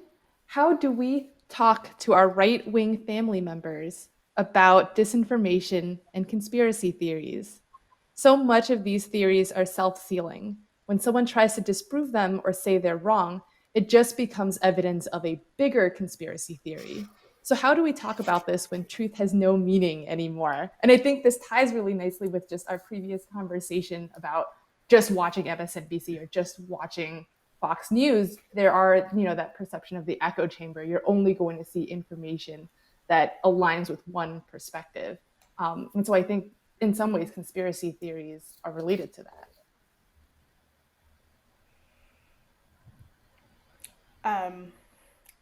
I can kick us off, but I'm very interested in hearing what both Nina and Catherine have to say on this particular issue. I say often that this is the number one question that I get from individuals, and from that perspective, it's one of the reasons that I have hope that we can tackle this issue to some degree, because people are still interested in engaging and having these conversations, and they just want to find the right strategy to do it. So that actually provides me with a lot of hope, which I'm always looking for these days. So I think the way that I tend to talk about this is more a sort of list of what not to do in these conversations. So I always start by saying that you will never win an argument in a comment section of a social media post or a news article. It's just not going to happen. Particularly if it's between like two individuals who don't know each other, but also, between people who do know each other. A sort of public confrontation in the comment section, you are not going to have a successful dialogue. Similarly, approaching a conversation as under the mindset of you can win is also very unhelpful, because it's going to alter the kinds of ways that you engage with the other person. If you're doing it under the idea of like you could potentially win this argument. The third thing that I would mention is that you're never going to be successful really when the conversation is one side mustering their sources that confirm what they're saying from their partisan lens, and you bringing your arsenal, if you will, of sources that say what you're trying to say under your sort of ideological alignment. Those sources are just never going to meet. You're going to continue to butt heads. And so all I can say is sort of what has helped me in the past, and I say this coming from being a former CIA officer who people in my network still do legitimately believe in the deep state, no matter how many times I say there is no deep state. Rather, you have a bunch of public servants who are trying their very best to keep the company protected, safe, and running on a daily basis. And their retort is usually, well, maybe you just didn't get your offer to join the deep state, so you just don't know that it's happening, and they just didn't want you involved. That's the sort of background that I come to these conversations with sometimes. So I've often found that a productive way of talking with individuals is to try to personalize the issue as much as possible. If you look at, for example, coronavirus, a lot of the individuals who believe that it's a hoax is because they have not personally experienced or had the impact of coronavirus. They don't know anybody who's been sick. If they did know somebody who was sick, it was a lighter case of it. They haven't personally confronted the tragedy that coronavirus has brought to so many people's lives. And so personalizing the issue can be really helpful. So conversations where, if it's somebody who's denying that climate change exists, being able to say, hey, we live by a lake. You have seen the toll that it takes on the water, on the wildlife, on the landscape when, for example, just for one weekend, the 4th of July maybe, we have a bunch of out-of-town tourists who come and dump their garbage into the lake. They do all of these terrible things. You've seen the effect of that. Okay, so spin it out, right? Oceans, air, all of these things that we've done to our environment for millennia at this point. Why would that not have an effect on the earth as well? That sort of personalizing, I have found, has been a little more effective in these kinds of conversations because we treat information as such a personal experience.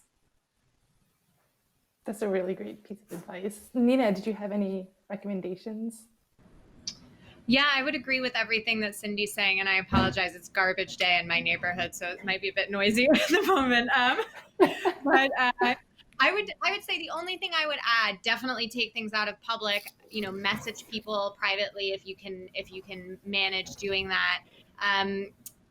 Actually, I'll add two things. So on that note, if it's somebody that coming at it from an inquisitive point of view, not just saying you're wrong and let me tell you why, even if you personalize it, I think being like, I saw that you shared that article. I was wondering what spoke to you about it, so you can understand where they're coming from. I think that's really important, and then approach it again from that human level. The second thing, especially for women or minorities who are online, I know Cindy and I have both dealt with some trolling. I'm sure Catherine has dealt with some of the similar things, just being in the public eye, especially as a woman. If somebody's not engaging with you in good faith, give them one reply and then just stop. I mean, it's hard for me to do this sometimes, but otherwise we're just feeding that ecosystem and giving the trolls essentially what they want. I know that the question specifically was about convincing people of that they are feeding into disinformation, but we also have to recognize the role that we play, and it can be extremely frustrating when you are dealing with abuse online to not defend yourself, but these people don't want you to defend yourself. It's just feeding more into that ecosystem of engagement and enragement, right? So right, they're not communicating in good faith. Yeah. So just if you really don't think someone's asking you a question from a place of curiosity, then it's probably best not to engage at all. As much as these tools are meant to provide us with that engagement, there are a lot of people with ulterior motives. And so I've had to kind of school myself about that a lot recently. I think I would just keep it quick, but the last two things that I would say is it actually reminds me of the very first Truman orientation. My only Truman orientation, nearly 10 years ago. Start from a place of values, start from a place of shared goals.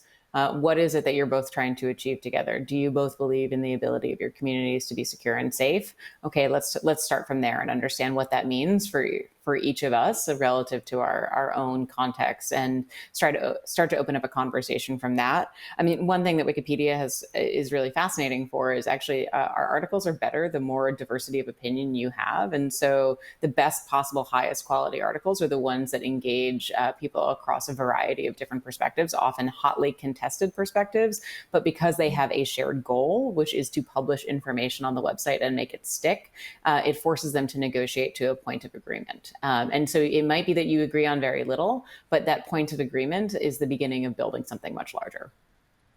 That's such a great point. Thank you all. Okay, one more question. How might the president's COVID diagnosis affect coronavirus misinformation in the United States, especially in such a turbulent election time? And we're going to start with Nina. Sure. So I haven't gotten a chance to really delve deep into this yet, but already the misinformation and disinformation is flying in some of the groups that I monitor, saying things about, this was either manufactured by the Biden campaign or that, Trump is just trying to do this in order to push his remedies coming from the left. So the most important thing is that we don't know very much right now, and that it's up to all of us not to engage in that speculation. I think the news media might be especially guilty of this. I have deliberately disengaged from social media and some of the coverage online today because I don't, until we know, I don't really want to know very much more. And so I think we all need to slow down. I do think it is absolutely ripe for conspiracy theories to be planted. And the social media companies are going to really need to be on the lookout about that stuff. I'm not sure how this interacts with their policies on health misinformation, because unless some sort of cure or something is being pushed by the articles, I don't think it will have an effect on public safety, but it does certainly have an effect on, our democratic discourse ahead of the election. Especially if there are changes to the debates or to campaigning or things like that. But this is just a big unknown, and it's absolutely just a fertile ground for conspiracies and disinformation to be planted, and we are going to see a lot of them. So again, practice informational distancing and take care of yourselves. Totally. Cindy, your thoughts on coronavirus misinformation with the recent diagnosis? Yeah, I mean, this is, just yet another sort of crisis scenario in which people who are intentionally spreading everything from, intentionally false information to conspiracy theories, this is just a perfect scenario for them. And so, I sort of would advise the way that I would advise on handling any sort of breaking news issue, which is to pause, to understand that you're going to be absolutely bombarded with information, claims, speculation from every source on every platform as this event progresses, that there are individuals and malign actors looking to take advantage of exactly this scenario. Watch out for how speculation and conspiracy theories become so repeated on so many different platforms that people start to talk about them as truth and fact. And that essentially you should stick with what we know at this point from reputable sources of information, legitimate media outlets that are reporting what they know as they know it, and understand that that could change, and it doesn't decrease their legitimacy as a news outlet because things change, events move, we gain more information, and so stick with what we know. Don't engage in speculation. Great, Catherine.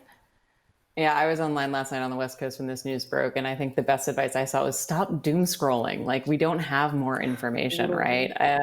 At this point in time, I think, from a public health standpoint, my biggest concern is obviously for what is best for our nation. I think that there is a very I very much hope that this is a very mild case of coronavirus, right? But I think as well, there is a concern relative to how this plays out, that people will feel validated that the virus isn't real, feel validated that it's no worse than the flu, that may perpetuate misinformation relative to public health. And I think that is a genuine concern.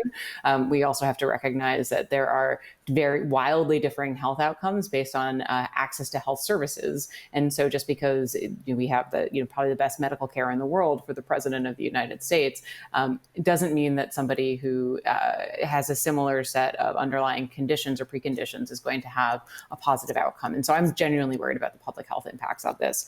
What I will say, on the stop doom scrolling piece is one of the paradoxical truths of our information environment right now is sometimes less reading of the news makes you a better news consumer. Stepping away and not reading every single thing that comes in front of you and actually waiting for the things that filter through what becomes the top line narratives of the day, a slow news approach, if you will.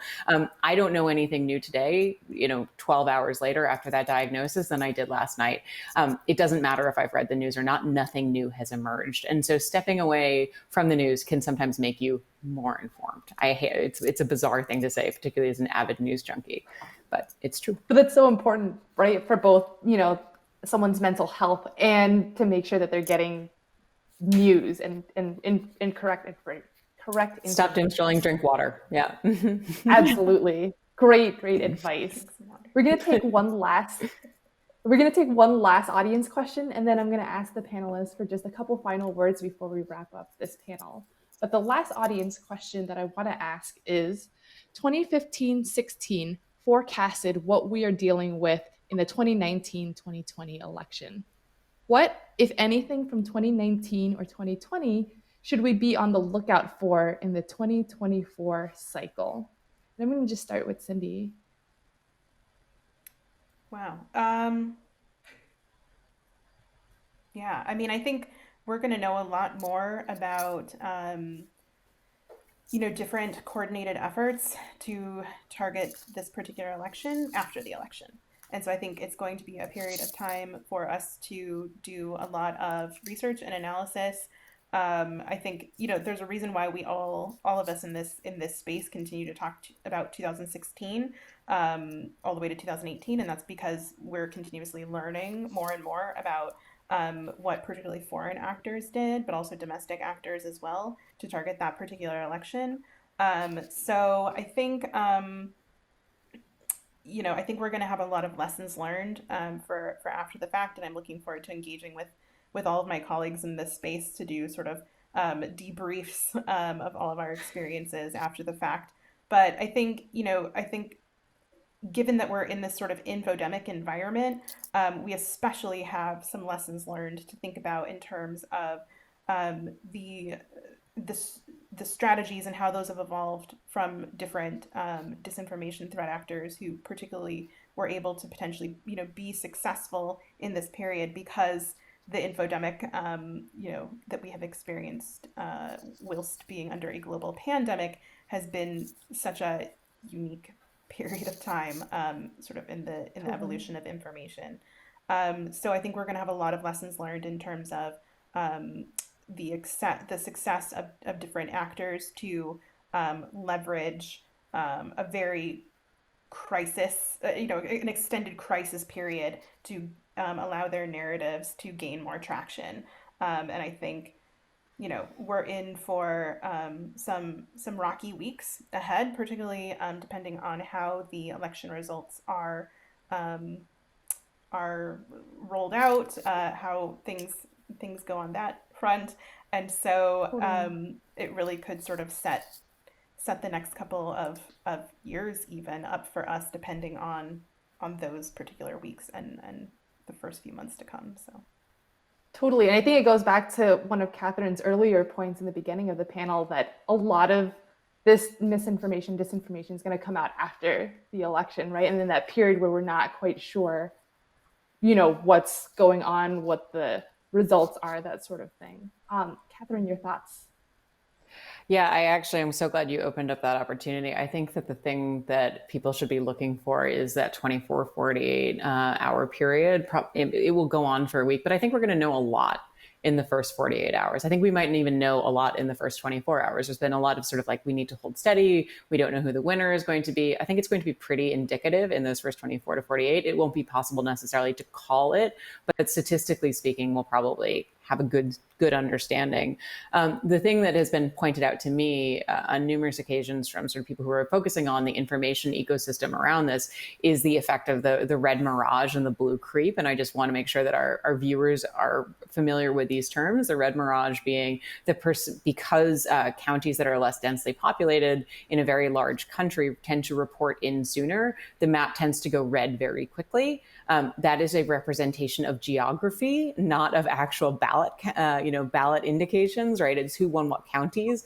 And then as more densely settled areas tend to come in, those tend to be bluer. And so and particularly as you go west, you see the whole map tend to shift over the course of a number of hours. However, although this is a very well documented effect that has been underway for the last 20 or so years, that does create an opportunity for misinformation and active disinformation to set in, particularly as people claim sort of initial advantage or accusations that very well-established effect is evidence of some sort of electoral tampering. I think that we're going to have to really look out for that. And so what might an outcome be for 2024 would be, let's report on that better, right? Like let's actually invest in the intervening 4 years on educating the body politic on what this means. The last two things that I would say really quickly is I think that the platforms, for all of their flaws, the social media platforms have really tried to step up their efforts around moderation of COVID information. And I apologize, I don't know if it was Cindy or Nina who made the point that this has really been around health outcomes, with the argument that health outcomes are life and death. Well, I would like to make the argument that so are politics. And so I would like to see platforms learn that life and death, particularly for marginalized communities outside of the United States, fragile institutions and governments, it is really important that social media companies take that responsibility in the same way that they felt like they could uncontroversially take that responsibility vis-a-vis COVID. They've learned, let's see them deploy those same tools. And then the last thing I would say is I think it's really evident as well that if we want to build for better outcomes relative to social media platforms and how they handle this, they need to build for community outcomes rather than individualized experiences, because it's actually the collective outcome on our societies that is causing the problem, relative to the fact that what they are chasing is individual user engagement. So let's start building for communities rather than individualized user engagement. And those would be my two requests to the platforms and one to the news media. Great. Nina, 2024. What should we expect? All right, 30 seconds. Well, I mean, I think this has always been about democracy, right? Right now, I think the trend is the denigration of our democracy from within. That's what disinformation is capitalizing on. Let's not let that happen. Make your voice heard, vote, engage with the democratic system. That is the way, the holistic way to fight back against all this. Yeah, we have a couple more minutes. Actually, they're letting us go a little bit longer. Yeah. Which I think is great, because I want us, to have an opportunity for you to have any final words about things that maybe we haven't talked about, or things that you really, really want people to think about as we move much, much closer in the last, 30 some days before the election. Catherine, what are any last final comments or thoughts? I mean, I think I would reinforce exactly what Nina said. I think we have a very informed audience here. And so my hope is that everyone has made their plan to vote. If you have had the ability to vote already, go out and do it. And then think about what more you can do to facilitate the success of the elections, but specifically to ensure that people are engaged with democracy, regardless of outcome.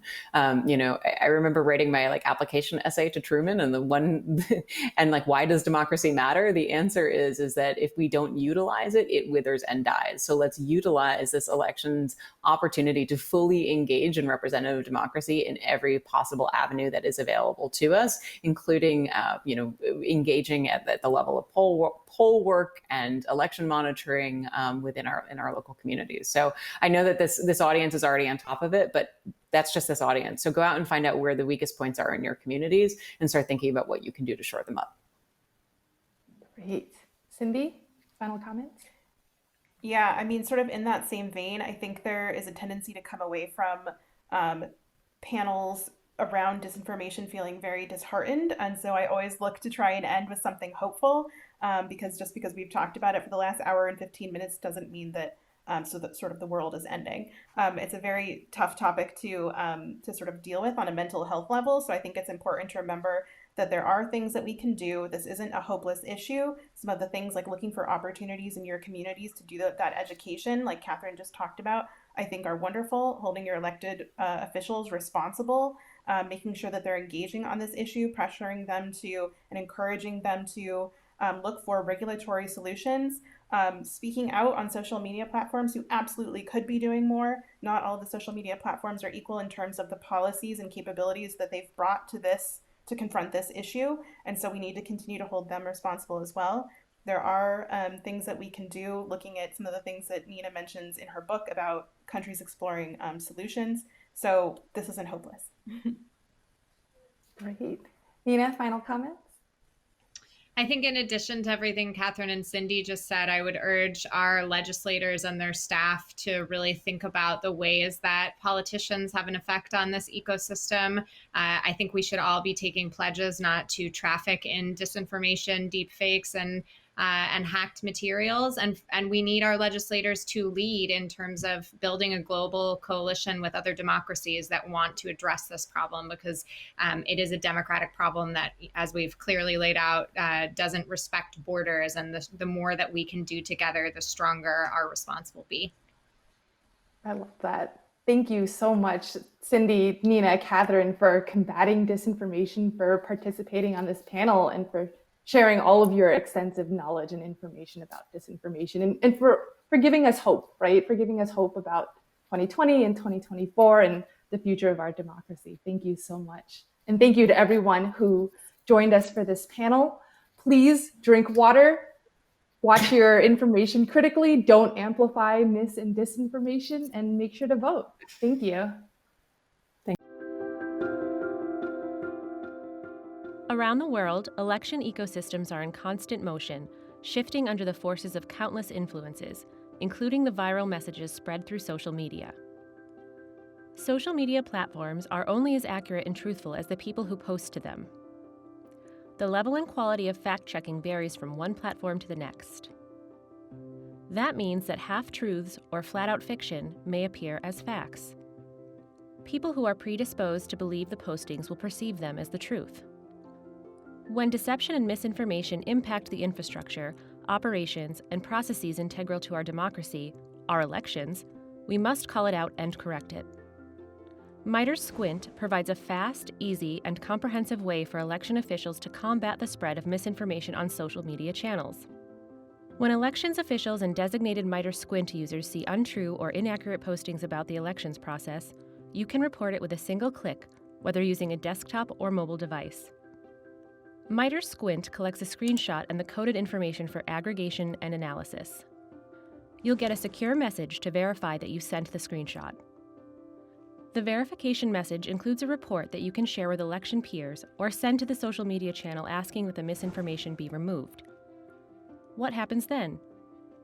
MITRE Squint analyzes and identifies patterns in social media that are misleading voters. Your report enables faster takedowns and helps restore integrity to the elections process. MITRE Squint is helping election officials like you defend the elections process from disinformation campaigns designed to undermine election legitimacy. Contact us to learn more about MITRE Squint and become a participant. squint@mitre.org.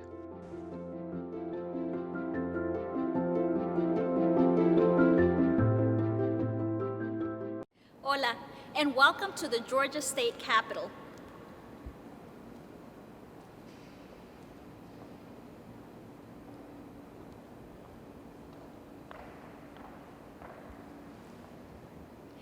I want you to join me and take some steps and walk with me through the Capitol as I share with you a bit of the story of self. I am a first-generation immigrant that was born in Mexico and came to Georgia when I was 5 years old to reunite with my father. My family is of low-income background. Both of my parents have less than an elementary school education. And so it was always important for my family to ensure that I worked to do better for myself, for my family, and of course, generally for our community. I went to Cross Keys, which included basically a large community of what we call Buford Highway. That is a very diverse area, very internationalized, of people that first come to Georgia to establish themselves like I did, like my family did. Cross Keys then and now continues to be an underfunded and overcrowded school. But yet, we have great stories of students that come out of Cross Keys. I personally had the privilege to be the first in my family to graduate college from Georgia State University, where I did a concentration in international affairs. I also was the first in my family to graduate from law school, where I had a certification in national security and counterterrorism law. I've always felt it was necessary and important, particularly because of my background. I understood that issues of national security and foreign affairs and the decisions that the United States takes not only affects us here domestically, but it also affects us internationally, particularly in the Western Hemisphere, where foreign policy in Latin America has an effect not only again here but abroad, but it also not only affects us as citizens of our respective countries, but rather it affects our globalized economy and our global politics. That is why, including my work as a solo practitioner doing immigration matters, I always thought it was important that we had justice and equitable issues on everything that we did in our work, from making sure that we safeguarded the dignity of immigrants to ensure that we continue to push for comprehensive immigration reform, and also to ensure that issues of human rights and human dignities are provided and are fought for domestically and abroad, and that our foreign policy, as I mentioned, provides that safeguard for everyone as globalized citizens. And so that is the work that I have continued to do personally in my profession and of course as a member of Truman. In 2015, I had the honor, quite frankly, to decide to make a run for the state house, because the former state rep in my House district said that I must be as bad as those people, talking about the very diverse community that exists in House District 99.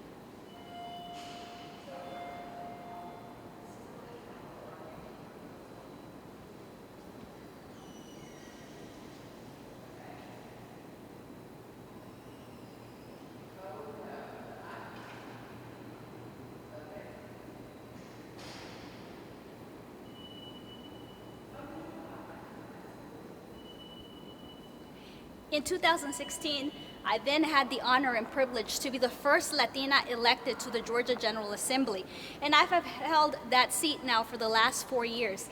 And I also made sure that local politics, including at our state legislature, understood the need for having an interconnection with national and international issues, and that we continue to focus on being a better state, a better country, and also a better world citizen.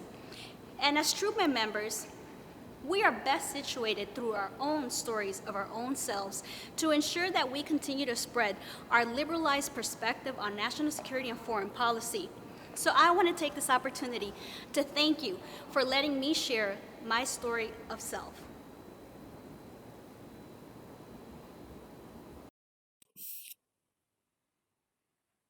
Hello, my name is Amanda Lee Keemer, and I am the CEO of Javilud. Javilud transforms innovation at the intersection of technology, people, politics, and art through creative collaborations and consulting services. Before I start with my story of self, I invite you to join me in a moment of silence for Breonna Taylor and those that we have lost this year.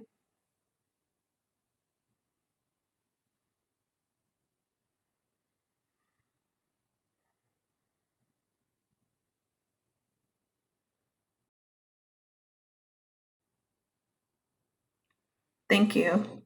Again, my name is Amanda. I was born and raised here in San Antonio, Texas.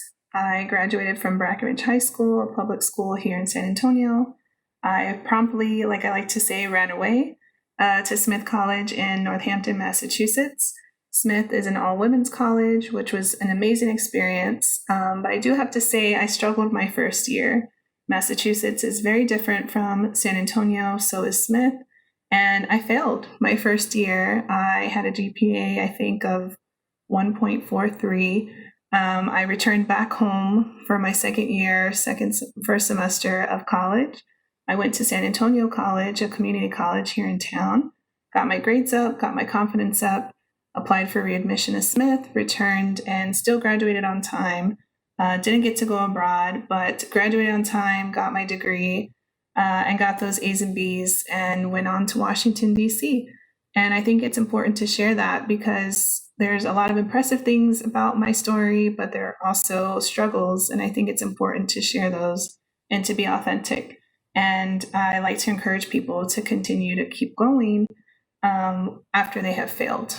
And so I went to Washington, D.C. after Smith. And after graduating and majoring in Russian, where else do you go except DC?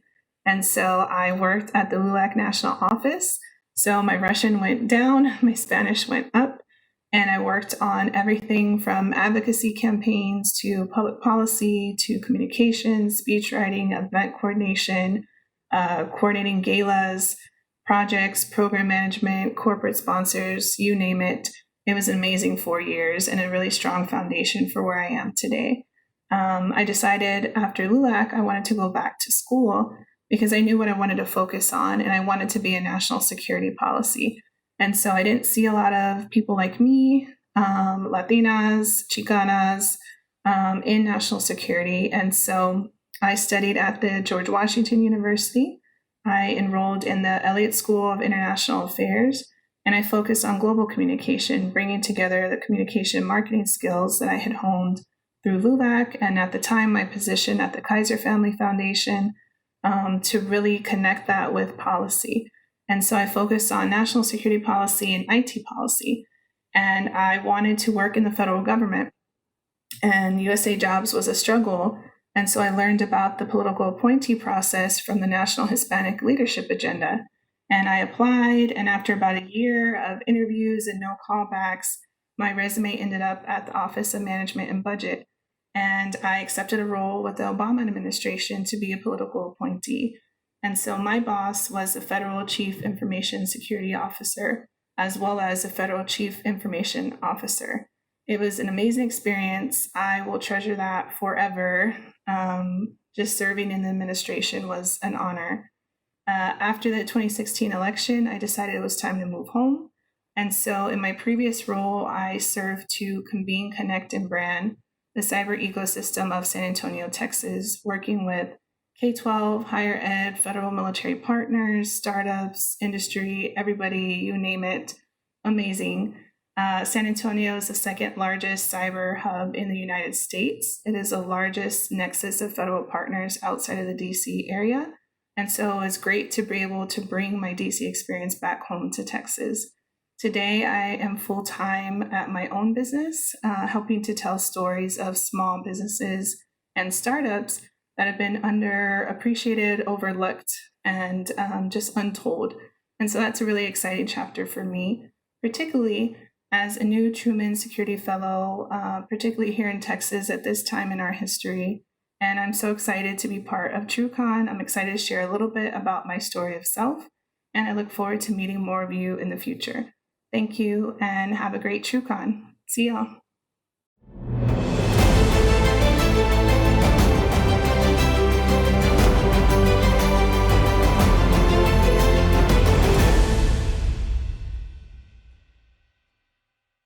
Thank you for joining us. My name is Kara Allen, and I co-lead the Truman National Security Project's Energy and Climate Expert Group. We've all seen the headlines.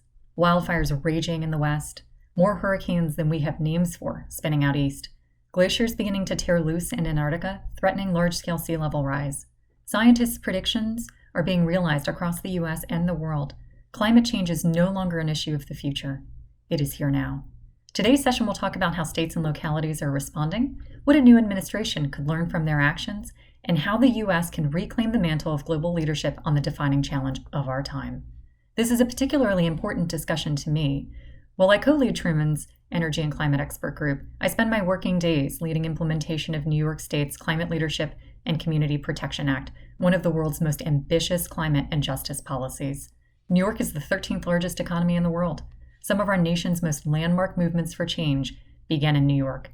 Women's rights in Seneca Falls, gay rights at the Stonewall Inn. But New York can't do this alone. No nation or subnationality can. This is one of the many reasons why we need the U.S. to resume its role in the international dialogue and press for stronger global action. It's also why we need voices like Truman to unite us in standing together as one nation guiding the world in addressing this global challenge. Joining us for this critical conversation are the 45th Lieutenant Governor of the state of Wisconsin, Mandela Barnes. He was elected on November 8, 2018. He's the first African American to serve as a lieutenant governor in Wisconsin and the second African American to ever hold statewide office. As lieutenant governor, Barnes uses a platform of sustainability and equity to fight for solutions that invest in opportunities and fairness for every child, person, and family in Wisconsin, regardless of zip code. He is chair of the state's Climate Change Task Force and one of the most progressive voices in the country when it comes to the urgency with which we must address climate change. It is a personal pleasure for me to introduce our next panelist, Congressman Scott Peters. Congressman Peters represents California's 52nd District, which includes the cities of Coronado, Poway, and most of northern San Diego. First elected in 2012, he currently serves on the House Committee on the Budget and the House Energy and Commerce Committee, where he advocates for investment in basic scientific research, supports the military's goals to enhance their energy security, and fights for common sense healthcare reforms that work for families and small business owners. He's a member of the New Democrat Coalition and the Sustainable Energy and Environment Coalition, which I led when he first came to Washington. Our final panelist is the Honorable Sherry Goodman. She is currently a senior fellow at the Woodrow Wilson International Center and a senior fellow at the Center for Naval Affairs. She is also the senior strategist at the Center for Climate and Security, a former First Deputy Undersecretary of Defense for Environmental Security, and a staff member on the Senate Armed Services Committee. Goodman has founded, led, and advised nearly a dozen research organizations on environmental and energy matters, national security, and public policy. She is credited with educating a generation of U.S. military and government officials about the nexus between climate change and national security, using her famous coinage, threat multiplier, to fundamentally reshape the national discourse on the topic. Moderating this esteemed panel is Justin Werlin of Time Magazine. Justin covers energy and environmental issues for Time, and he is one of the most impactful reporters in the space today. Again, on behalf of the Truman National Security Project, thank you for joining us today. Well, thank you so much for that introduction. I'm thrilled to be here with this really exceptional panel, and thrilled that this panel represents so many different parts of the climate conversation today. I'm just going to jump in since we've had that introduction, and I'm going to start with Lieutenant Governor Barnes. Over the last 4 years, as the federal government has really walked back its position on climate, states, subnational actors have really been responsible for sort of filling that void. And so I'm curious, you've been very vocal on this. I'm curious to hear your sense of what comes next. What comes next if there is a new administration that acts differently, and what comes next, if there is another term, another 4 years of the sort of current direction at the national level? Absolutely. So thank you for the question, and thank you for having me. I think it's important for us to also be clear why the United States is no longer living up to the commitments that we should be making, and that's because of lack of leadership. You can say at the federal level, but that would dismiss the efforts of people like Congressman Scott Peters, who is with us right now. We have a president who doesn't respect climate change, who doesn't accept it as a real thing that is impacting American citizens. So at this point, it is up to the states, the subnationals, to step up and meet commitments. And fortunately, with coalitions like the U.S. Climate Alliance, this is a broad coalition of 25 states, but this 25 states represent 55% of the U.S. population, and also over $11 trillion of the U.S. economy. And this is an economy larger than all countries but the U.S. and China. So there is a real opportunity for us to be active and engaged and to create some real progress when it comes to addressing climate change until we get actual leadership in the White House that's ready to take this seriously. So despite that poor leadership, we have people all across the country who recognize the clear and present danger that climate change presents to our residents, to our communities, and also to our economy. People know that combating this is possible, and people realize that climate action is something that's achievable. But more importantly, people see it as something that's necessary. As was discussed earlier, the wildfires. My state, Wisconsin, people don't look at it as an epicenter of climate change. But I want to remind people that we are sort of a coastal state. We are surrounded by 3 bodies of fresh water, with Lake Michigan to the east, Lake Superior to the north, and the Mississippi River to the west. So we are absolutely impacted by climate change already. We see warming temperatures in the Great Lakes, which is having an impact on fisheries. And also, we're seeing a rising level of Lake Michigan, historic levels every year after year. And not to mention these 100-year storms that seem to occur every year here in Wisconsin, which impacts our rural communities. So there's a lot of work to do. And it's not just states either who are doing this work. We're seeing tribal nations stand up, even below the subnational level. You have cities, counties, universities, and business leaders who are stepping up to address climate change because we have to. The reality is right in front of us. Right. Well, there's a lot of great threads to pull on from that answer. I'm going to go through everyone on the panel, and then hopefully we'll have a more dynamic discussion with everyone jumping in. But I want to come to Congressman Peters next. Let's say that there is a change in leadership at the White House. What needs to happen in the first 2 years of the next presidency and of the next Congress, or rather in the next Congress, for the U.S. to reclaim its position of leadership on this issue? Well, in the world, yeah. I mean, I think, thanks for the question. Obviously, I think there's obvious answers like, as the Democrats have voted to return to the Paris Agreement, get to the international table to be a player in this, and we should. We're the world's largest economy, and we should be involved in those discussions, both for an offense on climate, but to protect our own interests. We have an opportunity in response to the Chinese effort, the Belt and Road, all of their investment they're making around the world, to reach out and help other countries develop the right kind of energy. Maybe not coal. I mean, there's a lot of cheap coal in India. We should be talking to third world countries about renewables, about cleaner forms of energy, getting them to develop around those kinds of things and get economic trade benefits out of that as well. We also have to be concerned internationally about deforestation. We should have direct impact on that and making sure that we understand the economics of tearing up those forests and making sure that those communities have some alternative way to live. Those are all opportunities. I have to say, though, to reflect on the Lieutenant Governor's comments, we have to get our own act in order here. The country is tremendously divided right now. And I'm not sure that goes away with the Biden administration, which I fervently root for right off the bat. So I think we fight this war on more than one front. Clearly, we have to be engaged as international players, but we have to get our own house in order. We are not a shining example right now of climate action, given all the rollbacks of various things that the Trump administration has undertaken and the lack of consensus here. I guess finally, and the other panelists may have some thoughts about this too. To be credible on climate, not only do we have to be engaged, not only do we have to be answering the questions here ourselves before we tell other people what to do, we have to be seen as a credible ally. It's not just climate where we've withdrawn from international leadership. It's the trade, the setting the rules of trade. We had a TPP on the table that would have really been a way to push back on China. We've walked away from that. And the Biden administration has been, the Biden campaign has been less than aggressive in how they talk about that in terms of leading the world trade discussions again. We've stepped away from the Iran agreement and we've stepped away from NATO in many respects. We have a lot of work to do in many different areas to regain the trust and the admiration, frankly, and respect that the rest of the world had for us in general, if we're going to deal with climate. But again, it's very important for us to be engaged, and I think I'd welcome the opportunity to rebuild those relationships and reestablish American leadership, because I think it would be good for us and it would be good for the planet. Great. Yeah, there's lots of great threads in there as well to pick up on.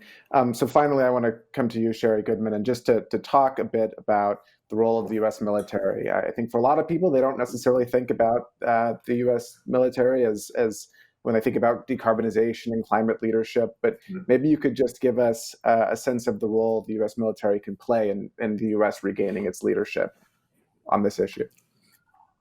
Right. Well, thank you, Justin. And let me thank my fellow panelists, both of whom are spectacular leaders in their own right. And Congressman Peters, you have a lot of military bases in your district, and they're leading the way among those bases that know how to be energy efficient and build climate resilience to maintain the important military missions they carry out. So thank you for your support of them and your community. And I know, Lieutenant Governor Barnes, you are doing comparable leadership at the state level there. And that's really important because, look, our military is the nation's single largest energy user at just under 1% of U.S. energy. It's the largest federal energy user.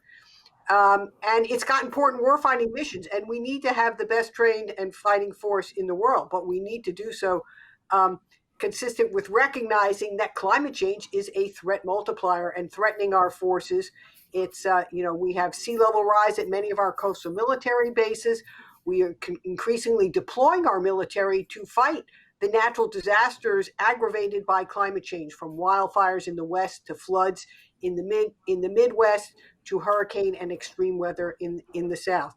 So our military is deeply affected by climate change, but it's also learned over the last several decades how to be an environmental and clean energy leader through technology development, by looking for the best renewables and other sources as alternative fuels, by modeling that behavior, leading from the front. We have military leaders across our services who are best in class and sort of leading in their own way by example. And now we have an international group of military leaders. Over 30 countries have joined us in an international military council on climate and security, because many military leaders believe that this is how we reduce risk. This is how we reduce the threats that we face when we're deployed overseas, but also to our forces here at home. And this is how we protect Americans and our nations. Great.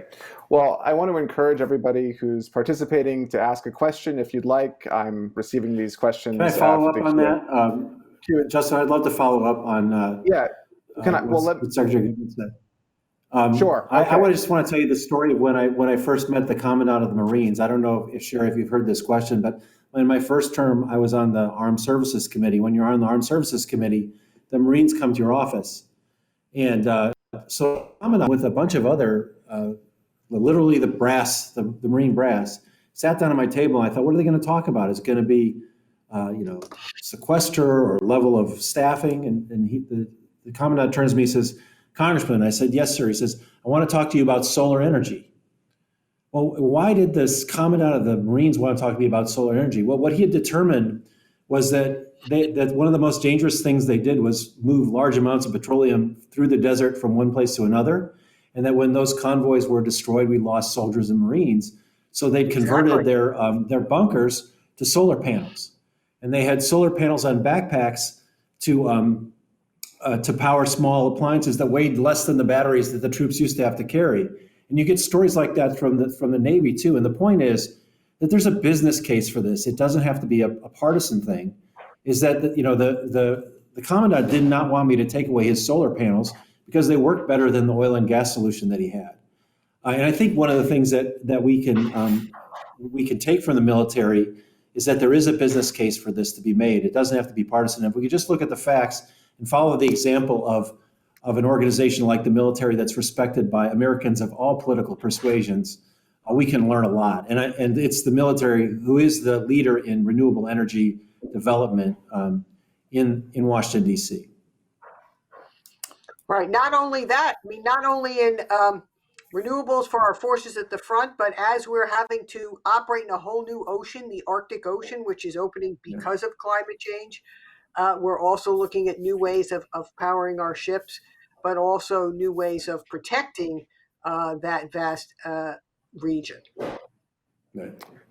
Great. Well, so as I was saying before, I was just going to indicate that you can ask questions and I will try to get them to the panelists. I have my own questions as well. And of course, I encourage this great dynamic discussion. So please do just say, talk when you want to talk. But I want to bring in, just on this thread that you're talking about, getting solutions that people can get behind in this highly polarized environment. And I want to bring in Lieutenant Governor Barnes on this, and just to ask, Wisconsin is a state that is, has a lot of the issues of partisanship that the country is facing. And I know that you've worked to try to build up from the ground up solutions that everyone can get behind. So maybe you could just tell us a bit about that process and maybe there's some insight that could be shared across the country.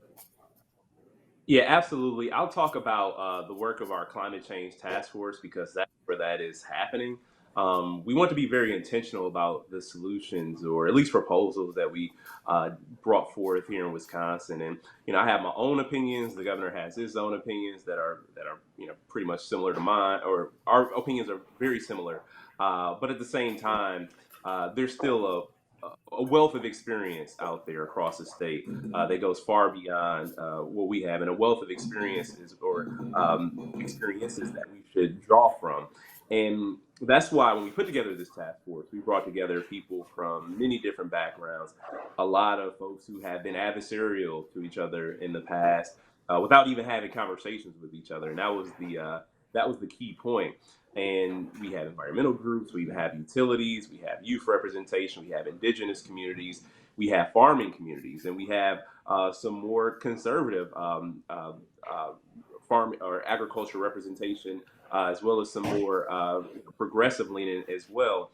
But we want to be able to facilitate conversations about the impacts that people were dealing with, and even if we won't agree with utilities all the time, or not a whole lot. The point is they actually made their clean energy goals before the state committed to it prior to the last administration. That was purely from a fiscal standpoint, but at the same time, you know when you think about energy production, where people have been impacted by that energy production, like with coal burning power plants, for example, it's important for them to be a part of the conversations about why people are upset, why people are frustrated, and why people are demanding change, and why they're questioning why it's taken so long. And through these meetings that we've had, we've also done public hearings, and we couldn't do them virtually. The plan was to travel across the state and have people show up in person, but we did them all online, and that gave us an opportunity to have even more people show up. And Hmm. before we did the very first one, we were kind of concerned, like, all right, who's going to show up to this, and how's it going to play out? Who's going to say what? There were a million concerns.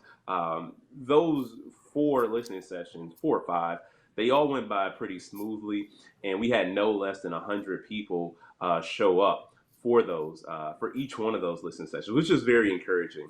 And people share stories about their experiences with water, shared their experience about situations dealing with extreme weather events that happen too often. And these are people from all different parts of the state, people in urban areas, people in suburban areas, and people in rural areas. And that was very helpful for us because we are in the final stages of setting our final list of recommendations that will go to the governor, some which will be included in the state budget, others will be introduced as standalone legislation. And there are also legislators on this task force as well, so that they can hear firsthand what people are talking about. And I feel that that was the most effective way to go. And obviously, it led to some very long and challenging conversations, some very long and challenging phone calls. But I feel if we don't have those, we're going to miss the mark or an opportunity to get the most buy-in that we possibly can. And the fact of the matter, I'll just close with, is that people agreed on way more than the average observer would give people credit for. And people accept that climate change is a real thing. People want to do something about it, and even communities that don't use the terms climate change know that something is terribly wrong, and we have to be proactive about it. Great. Well, I I want really to. like your story, Governor, about bringing people together in an inclusive way. We have often found in military communities around the country that the best way to make progress on a range of issues, whether it's how climate impacts are affecting the community or environmental contamination, is to bring together all those stakeholders in an inclusive way. I recall bringing the first set of environmental activists into the Pentagon, many of whom said, "Oh, we've never been here before," or reaching out to different types. And I think that is going to be very important as we try to lead at every level. We have to rebuild the trust that we have lost in recent years, particularly on the international stage, and come back with humility and recognize that the world has changed, and we want to be back in the game, but we have to be back in the game recognizing where the world has changed while we've been off stage for the last 4 years. Right.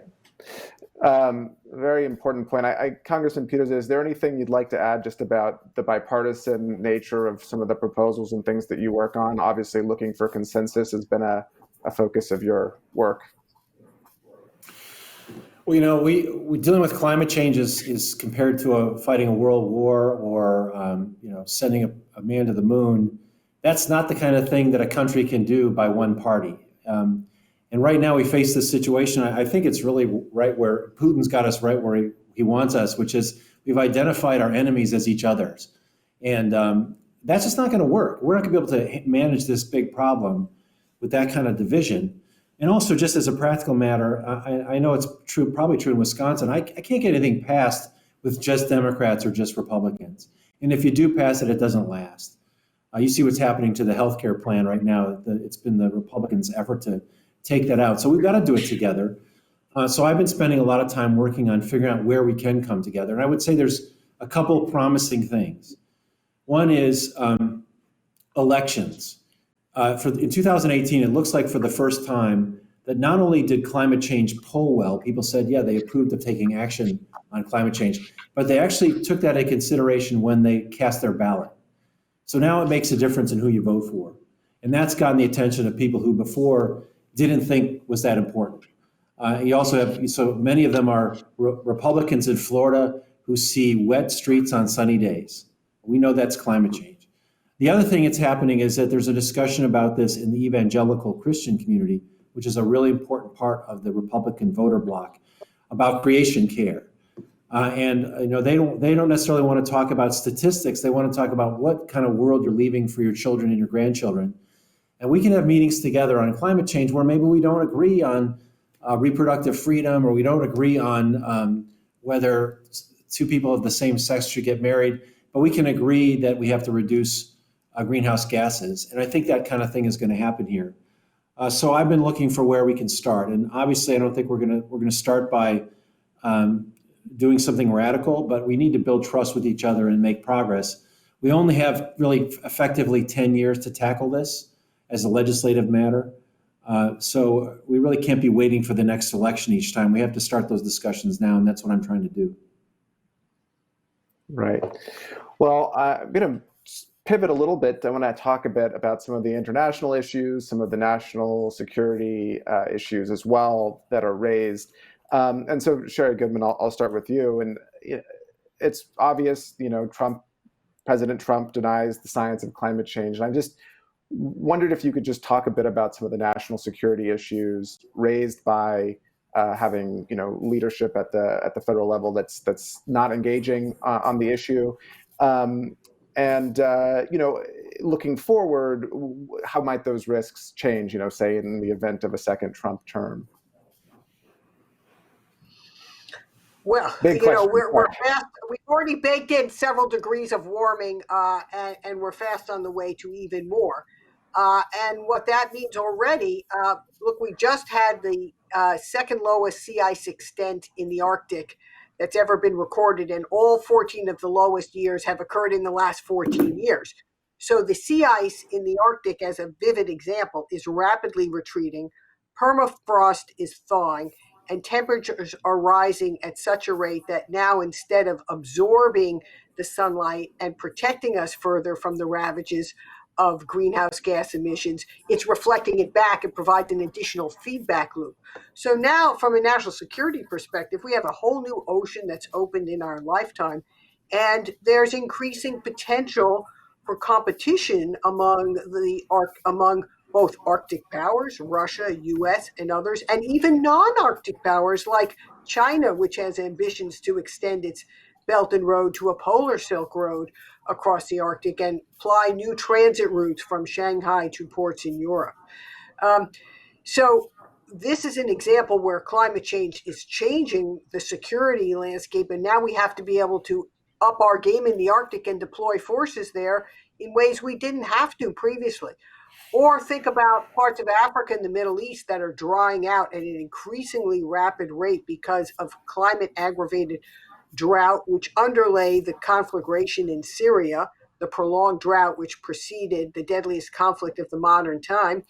And that has meant that farmers and herders who previously lived peaceably together couldn't farm or couldn't tend their flock, fled to the cities, civil unrest, aggravated by political injustice, all led to the greatest migration we've seen in modern times. So much of the migration around the world now is fueled in part by the changing climate.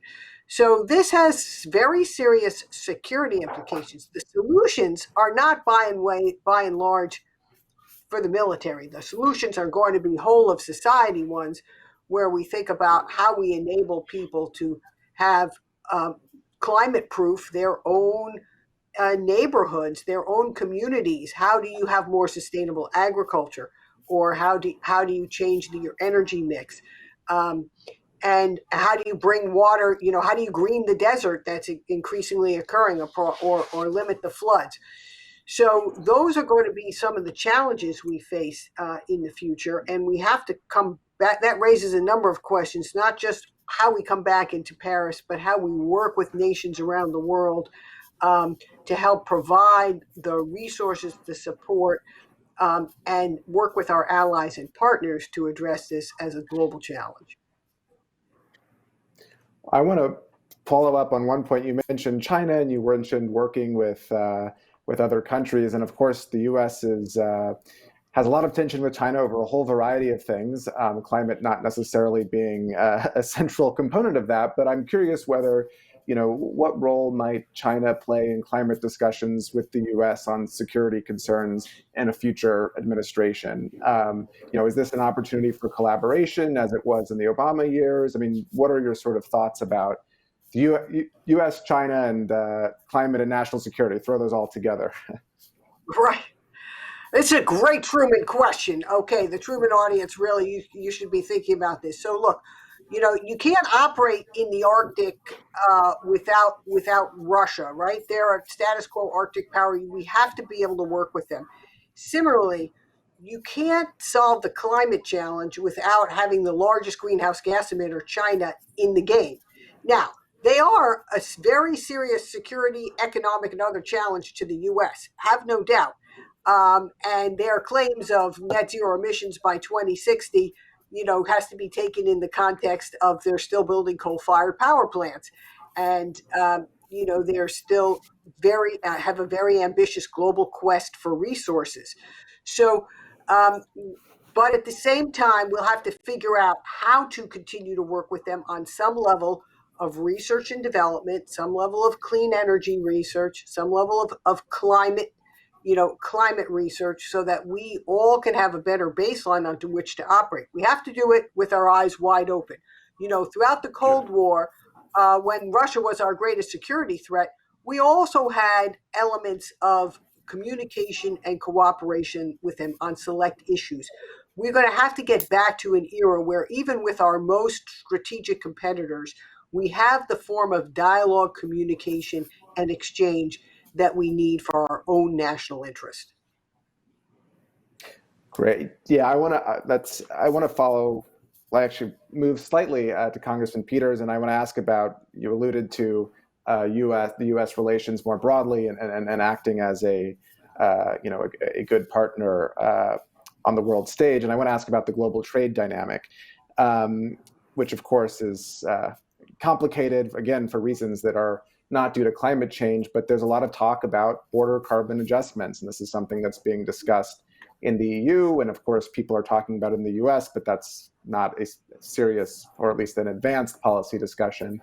So how do you see climate and trade intersecting in the next 4 years? And how should the US be responding to this? Well, I think, I've been an advocate for the United States having its own carbon pricing strategy. I mean, the concern you have if Europe decides to do this is it's in effect a trade war because they will be imposing a tax on us that we won't be in a position to reciprocate. We won't really be on a level playing field if we're not doing something here. So this is one of the areas where there are Republican proposals for a carbon tax and dividend that would not raise any revenue, return all the money back.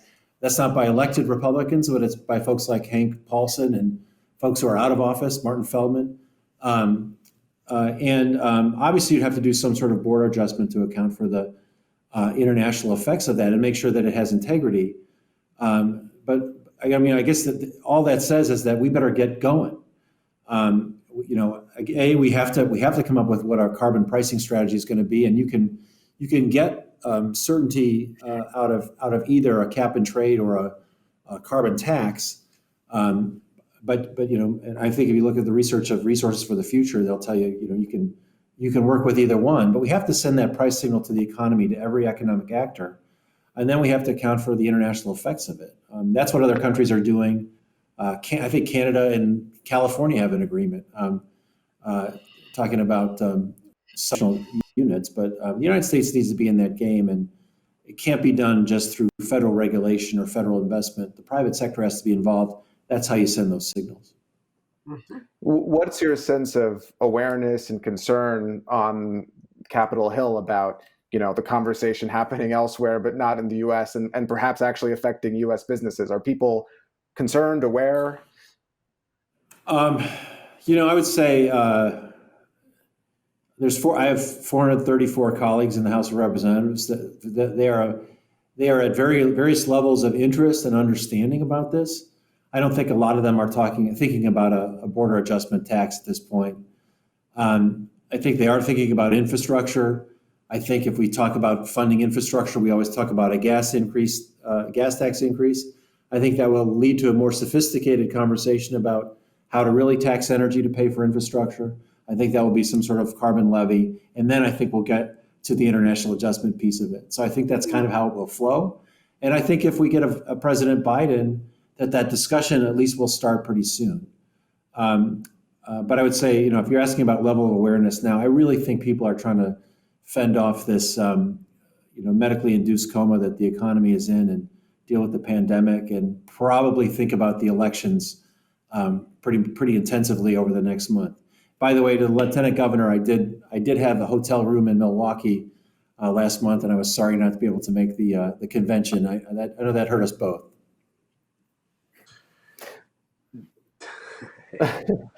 Yeah, well, I'm going to turn to you, Lieutenant Governor, next.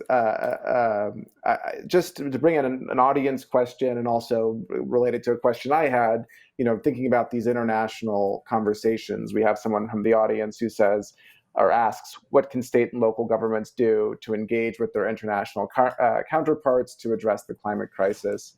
I leave it there.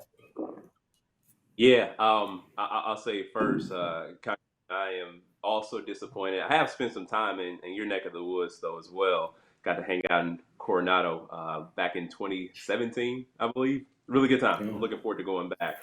But as far as what people can do is still keep up that pressure. And, I am counting on a change in administration, turnover in the White House. But we just can't be complacent with an election of a new president. We're still going to have to organize. We're still going to have to make demands of our federal representatives, whether it be Congress or whether it be the House or the U.S. Senate, and also the president himself, if Joe Biden is elected.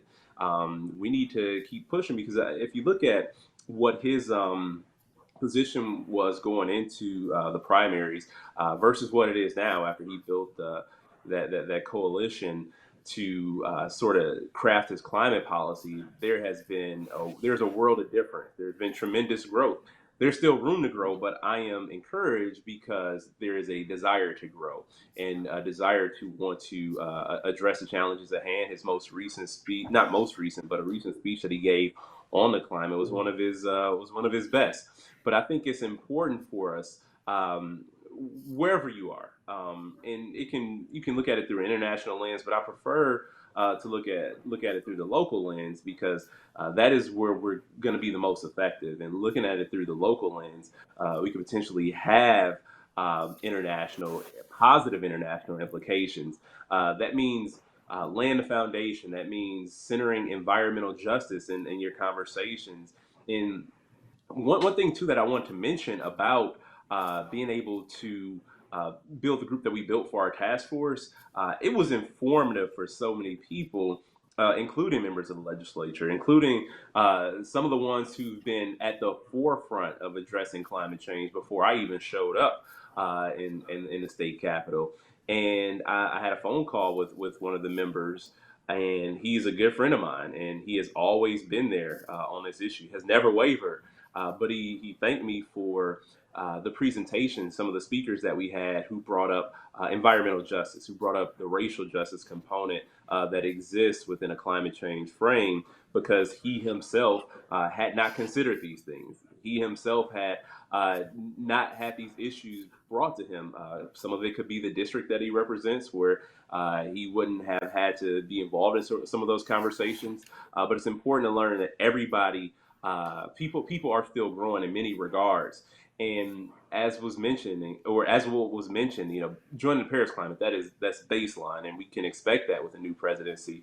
But you think about the horrible EPA decisions that have been made, and the investments in green technology that can just happen at the state and local level in green jobs, that can send waves, across international waters, figuratively. But it's important that we do so, and we can connect with our international partners for ideas that they've come up with. I had a chance to go to Madrid last December for COP25, which was an amazing experience because I got to have conversations with some international leaders who were doing some incredible work that, quite frankly, made me jealous. And the question was always, what's the U.S. going to do? And it's like, well, I can't answer for the whole country at this moment. But what I do know is that we are certainly on the wrong track. And when we had an opportunity to become a leader, but states were stepping up in the most necessary way. So for people who are concerned about how do we best solve this problem in an international way, my answer is to do the work locally. Yeah. Well, can I just follow up with one question, which you alluded to going to Madrid and going to COP, and there are a number of alliances and coalitions of states and subnational actors that are, go to COP and try to represent a different U.S. sentiment on the world stage. What do you think the future, from your perspective, what would you like to see from those sorts of coalitions going forward? Particularly in the event that there might be a federal government that might actually be doing some of the work that you're seeking, the shoes you're seeking to fill. So what should come next for these coalitions? Well, what should come next is us making bold, decisive action. I mean, we can't waste a minute. And at this point, even with a new administration, we will have wasted 4 years, 4 critical years. Right. And so all the commitments that we made, it's going to be important for us to double down on those, because the science suggests that because of the inaction, we have obviously a much shorter window to solve this problem. And so it is important for people who may be working to get a new president to also, apply that same pressure when it comes to on days after January 20th, 2021. I mean, we can't sit here and wait around. We need to have what we thought was enough when the Paris Climate Agreement was signed is wholly inadequate at this moment. And so we have to come up with whatever Paris Climate 2.0 that will be sufficient for us to stave off the worst impacts. And like you said, we're losing more ice in the Arctic than ever before. Historic losses, these historic wildfires, all these things right now that we're witnessing, they're not just going to stop after Election Day. They're not just going to stop after in the event of a new president being inaugurated. We have so much we have so much to reverse, but also I think it's important for us to think proactively. And for so many people who are out of work right now, so many people who are struggling financially and all the economic woes that the United States is facing, there is only one clear path for us to try to dig ourselves out of it. And there is no recovery that does not include some sort of green recovery. That is a part of a just recovery that that significantly benefits not just all Americans, but benefits this globe.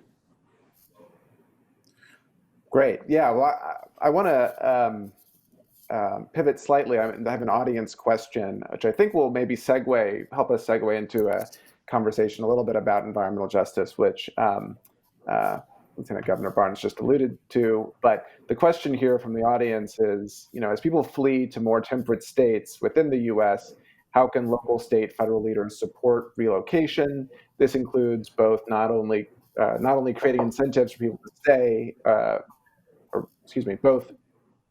this includes not creating or eliminating incentives for people to stay, as well as helping people settle in new places. And then of course the question notes that the poor will hurt the most.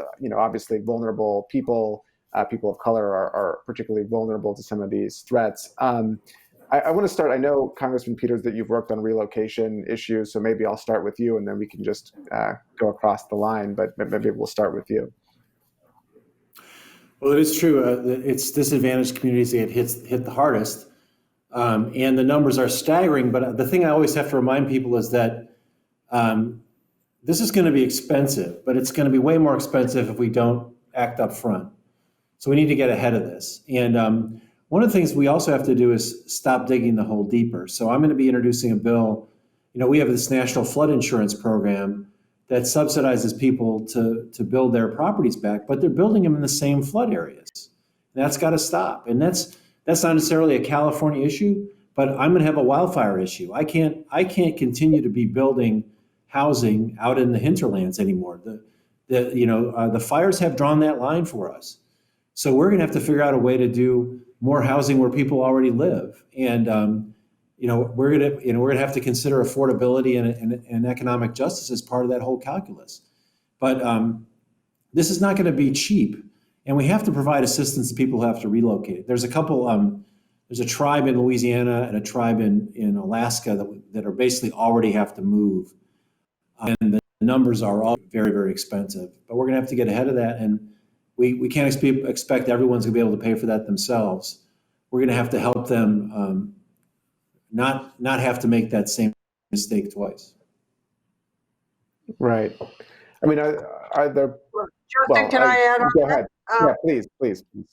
So I want to thank you, both for bringing up and your leadership, Congressman Peters, on this issue of migration, immigration. Look, my parents were Holocaust refugees, and they were among the fortunate few who were able to escape Nazi Germany before it became too late for 6 million. And we see trending that same authoritarian line right now, which is why the most important thing we can all do is vote. But that, on the question of migration, our country's always been enriched by immigrants. And so we need to figure out how to do that again in a just and humane way instead of so lowering our quotas. And part of that is by building back better with good jobs in the clean energy economy, right, of which there are many, everything from capping methane wells to building clean and new infrastructure. And as Congressman Peters noted, we're going to have to think about how we relocate. We've had 2 villages, one in Louisiana, one in Alaska, that have already been relocated at great federal cost. That won't be the model for every relocation. Right. It will have to have incentives from the private sector, real estate, insurance, banking, and others to encourage that better building in other locations that is more climate resilient. And at the same time, we have to sort of account for those environmental justice and equity, racial equity considerations that affect so many communities and are exacerbated by climate change. I mean, 25 years ago, I issued the first and only Department of Defense environmental justice policy. And I was asked recently what I would do to what we should do now. And we need to update it and make it climate relevant and address the many military communities, some of which may have to also, with their civilian counterparts and families, have to relocate because of climate effects as we have to reset the mission. So I think these are all going to be important considerations, and coming up with the local solutions that address local needs is going to be vitally important. Well, it's a good pivot to ask Lieutenant Governor Barnes about environmental justice and local needs. I mean, I know that's been a focus of the task force. What are the environmental justice issues that you're encountering on the ground in Wisconsin? How are you thinking about addressing them? Yeah, and I'll say first that poor and low wealth have always been the most impacted since the start. It's not whether they're going to be impacted the most; they've already been feeling it, and we are we are going to experience a mass domestic migration in this country real soon, and states aren't going to be equipped to handle it. They aren't going to be able to handle the outward migration, and other states aren't going to be able to handle the inward migration. So we are going to have a real problem on our hands here. And I'll say for environmental justice, the big reason we are where we are is a lot of people who've been in power for a really long time have continued to put financial gain over people's real lives. And people who have been impacted haven't had a seat at the table or haven't had a voice to air their grievances, because we're talking about people who can't afford to have a lobbyist or don't have the luxury of being a part of some organization that's going to advocate for them. And poor and low wealth people continue to be ignored. That's a story as old as time itself. And so people who've been subject to issues that aren't necessarily related to climate change, but the same factors that contribute to climate change contribute to a lessened quality of life for folks. Like I mentioned before, power plants that are coal burning, spewing toxins in the air, and people develop respiratory illnesses. We look at issues like water contamination, whether if you're in an urban area, it be lead. If you're in a rural area, it could be phosphorus contamination, nitrates, runoff from these large factory farming operations that have been wreaking havoc on communities, coming in, destroying the local economies because they get to run roughshod of the law. They get to, skirt environmental law, and it is causing tremendous harm on watersheds and waterways in our rural communities. So environmental justice, a lot of times people think that it's like, that is an urban issue, and it couldn't be more wrong, right? It's the same way when people think about social justice or criminal justice reform. They think about the issues that are related to unfair sentencing for drug possession, and they think of it as a central city issue. Well, we got a lot of drug issues out in rural Wisconsin and rural America as well, and it's about how we respond to those crises. And is it going to be incarceration, or is it going to be figuring out a way to provide treatment for these folks? So we should look at it, environmental justice, within that same lens, and making sure that people who have been impacted, mostly Black and brown or low wealth communities, can be a part of any large scale movement, and actually taking their perspectives and their experiences into account. And that's why we wanted to have that to be such an important critical part of our task force work, because somebody living on the coast and having to move is one thing. It's a problem. It sucks. It shouldn't have to happen. But a person who's trapped and confined in an area where they don't have access to resources at all, let alone the ability to just up and move somewhere, that means people are going to be stuck in some very dire situations. So that's what environmental justice is. That's what it means. But it also gives us the impetus to solve this problem, because there are going to be a whole lot of people without the luxury of being able to get away from climate change. Right. Actually, and just by the way, just to add, I agree with everything that Lieutenant Governor said.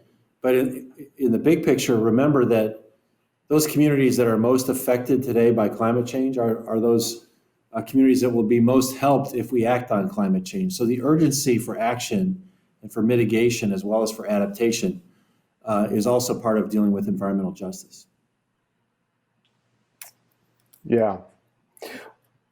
Well, I want to lead. Is there anyone else who wants to say anything else about environmental justice, I mean, maybe actually to hear Sherry Goodman, if you maybe talk a bit about, I was surprised to learn 25 years ago about this DoD environmental justice initiative. And so I'm curious, how did that unfold? How is it, was it a success? Well, the directive, is still in place. There was a mandate, 25 years ago under the Clinton administration to address environmental justice across the country and across federal agencies. So we created the first DoD environmental justice policy. At the time, we recognized that pollution for contaminants, let's say, from military activities in certain communities, particularly low-income communities around military bases, was a problem, and that we needed to pay special attention to it. And these were in places like depots, like in San Antonio. I even provided clean water to communities around a Massachusetts military reservation when their water became contaminated from plumes of chlorinated solvents. Now we need to address, there are new contaminants we know about today, some called PFAS, PFOA, that I'm sure the Lieutenant Governor has heard of in Wisconsin. It's not only military activities, but it has been used by the military, and that's widespread water contamination. So we need to address that. That affects the more vulnerable communities more acutely, and we need to account for the climate, impacts. There, for example, Norfolk military base. Norfolk is the largest concentration out beyond San Diego. Congressman Peters, of our military facilities, and it has regular sunny day flooding. It has, and sometimes people can't get from home to work on the base because of sunny day flooding. And so we're going to have to address that. And there are historic communities that are divided somewhat by race in an area that was part of the South and that, hasn't addressed, some of that historic incongruities, and that's aggravated now by these climate impacts. And so we need to reach out. I think, both governments, but also in some cases, the military has a responsibility because it's part of the community and the families live there. And I think this is something that, with the right dedication, the right leadership at the federal, state, and local and military level, that we can do. But it's going to be a challenge. It's going to be a challenge, but I think we can do it if we reach out in an open way and are open to finding those good climate-proof solutions and looking for the jobs in the new energy economy. If I can just quickly add, like the PFAS contamination is definitely not just military; it's everywhere. The PFAS contamination, non-coating on pans, firefighting foam. PFAS that's the problem, that it exists everywhere. And getting rid of it is a mystery right now. Right, but if we made it a hazardous substance, if EPA declared it a hazardous substance, you'd have some more tools at your disposal in terms of the research and development and the regulation of it. That's what we need to do. Absolutely. Under the Safe Drinking Water Act. Right. Great. Well, I want to ask audience questions. We have about 9 minutes left, and I want to make sure I get to these remaining audience questions. So for Sherry Goodman, the question is, as extreme weather batters the country, do you see potential for a new coalition of National Guard leaders, federal base commanders, and governors and members of Congress of both parties to formulate high-level recommendations to Congress? So interesting question. Well, as Congressman Peters talked about, there already is a lot of bipartisan work going on energy and climate legislation. And over the last several years on the defense bills, there have been tens of amendments directing the Department of Defense better to evaluate the threat assessments of climate impacts, to build more resilient bases, to install newer energy technologies, to further develop its research capabilities on climate tech, to better understand the changing Arctic. So there are many, many provisions, and they've all been conducted in a bipartisan way. So I think the seeds of action are there. The questioner also asked about the National Guard. The National Guard has been taking some very interesting steps to address this. There's a National Guard Arctic Interest Group, for example, and that includes the Guard leaders from not just Alaska, but sort of all across the Great Plains. I believe Wisconsin is a member of it, Maine. And you don't even have to be a close Arctic state, but if your Guard is interested in learning how to operate in cold weather capabilities, and developing interest. So I've seen a lot of leadership on these issues coming out of the Guard. I think we might see something similar on flooding, on response to wildfires.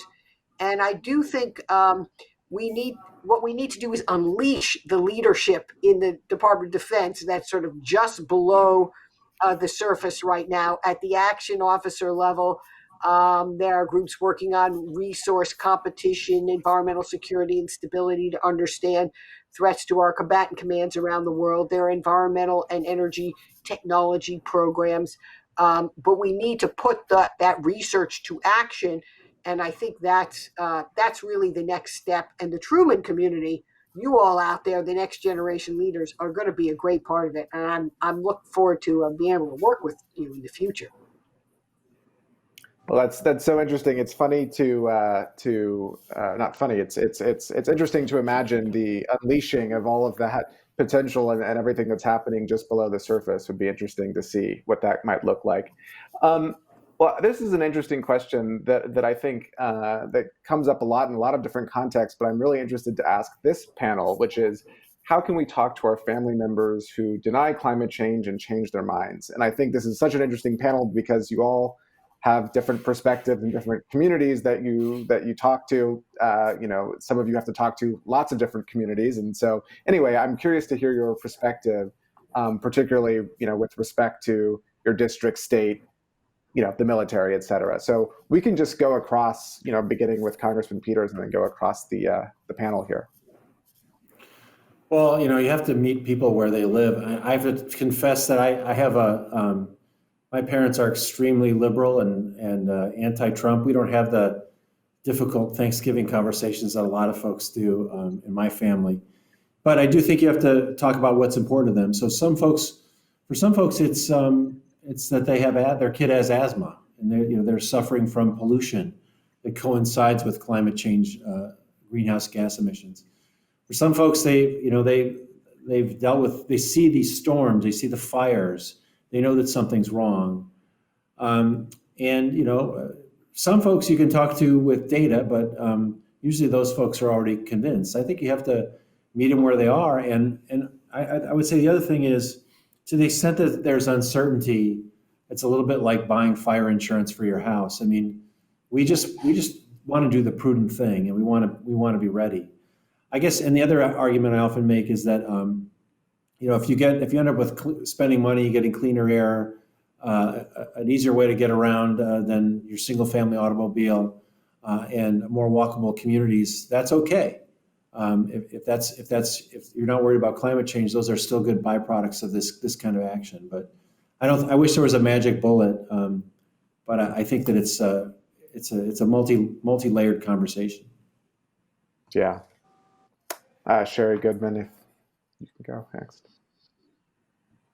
Well, I think I agree with Congressman Peters. You have to meet people where they are. And sometimes the arguments have been, well, if we address climate or environmental protection, it will cost us jobs or our economy won't be so strong. But now we've seen that that's actually a very false dichotomy.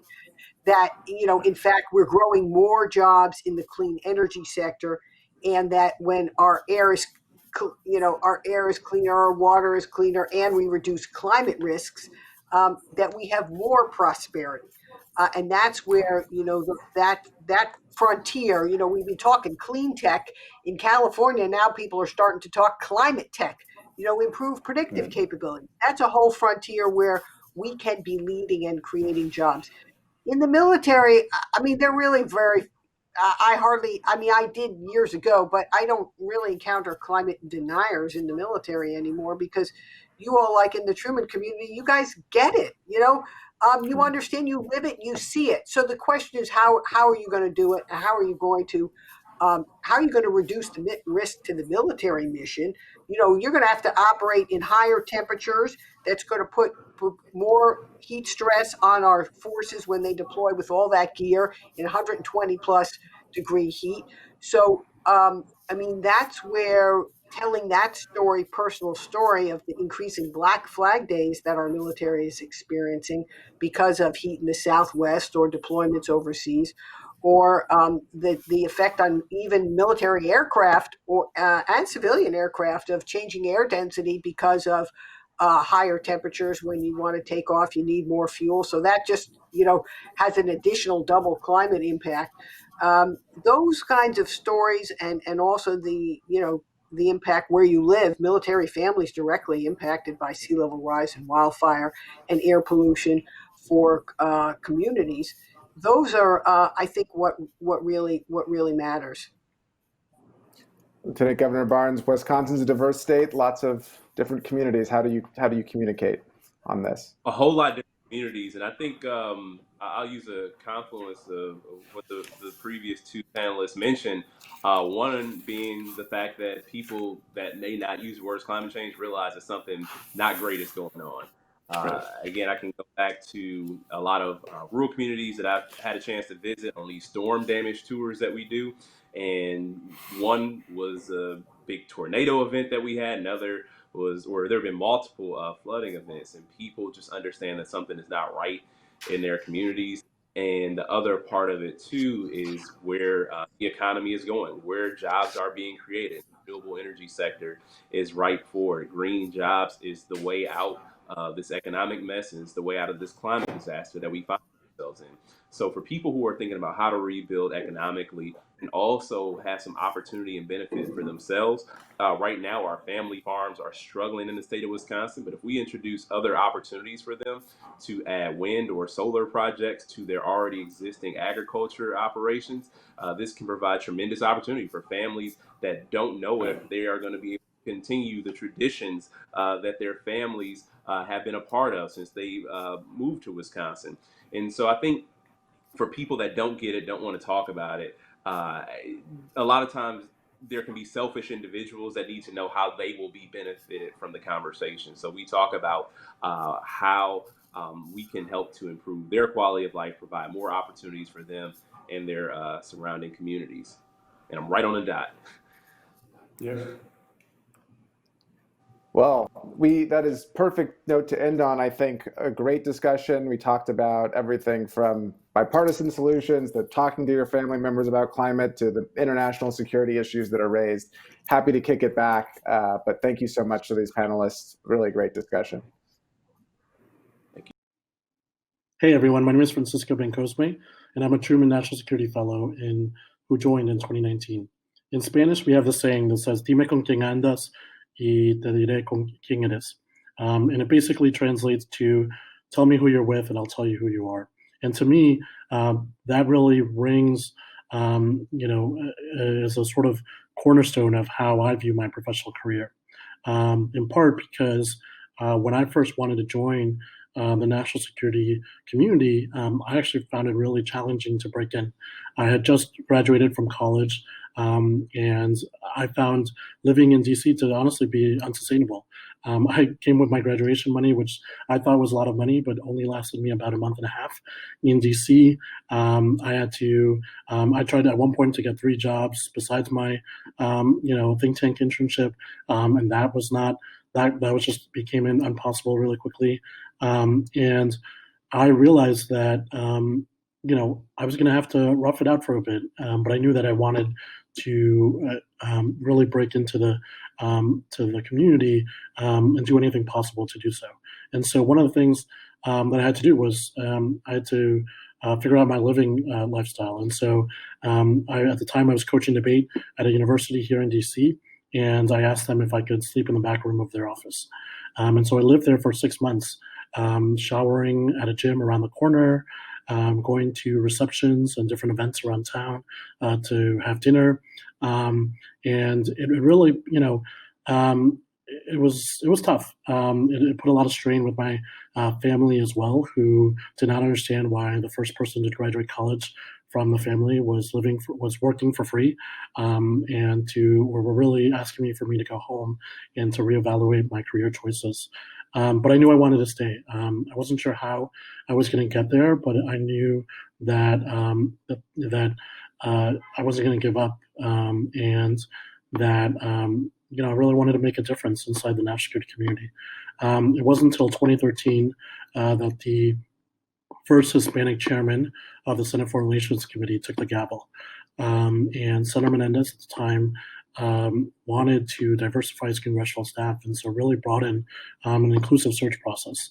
And it was through the Hispanic network on the Hill, and through many of my contacts and networks that I'd made at the time, that really helped me get my foot in the door and eventually, ultimately, my job.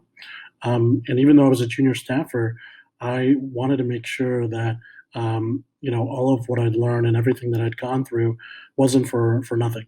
So one of the things that I did was push for legislation that ultimately focused on diversity within the State Department and national security space.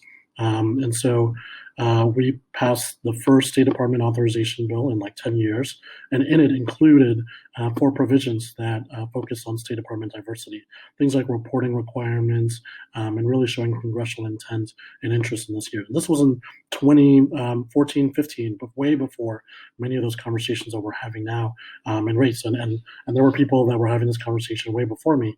And so we also brought those conversations to Capitol Hill, where we launched the first House Diversity Initiative, where we got the Senate Diversity Initiative to, for the first time, issue congressional, data on race and ethnicity and gender breakdown of Democratic congressional staff. And after, and then eventually started working on Asia policy, on South Asia policy, on Southeast Asia, on a whole bunch of State Department oversight issues, and it was a wonderful experience. And after for 5 years, I really wanted to bring my expertise to other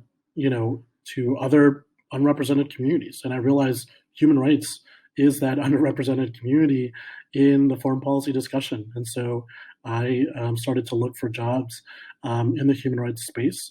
And eventually Amnesty International took me in. And part of what I wanted to do was bring the skills that I learned in government and apply them to advocacy. Because I saw that, there was a lot that I could bring to the table and sort of really help a cause I really believed in be more vocal and prominent within the foreign policy space. And so for me, it's all about what you do. But for me, part of that is bringing a more inclusive community into these discussions. And I've been very fortunate to do that every step of the way, and will continue doing so. So I really hope you join me in those efforts. And thank you again for taking the time. So, bye.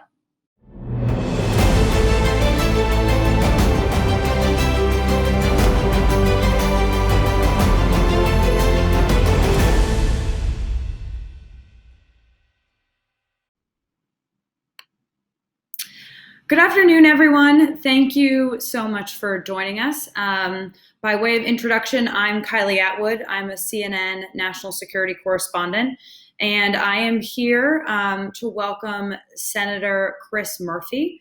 We're going to be broadly discussing the future of progressive foreign policy, if we want to bring him in now.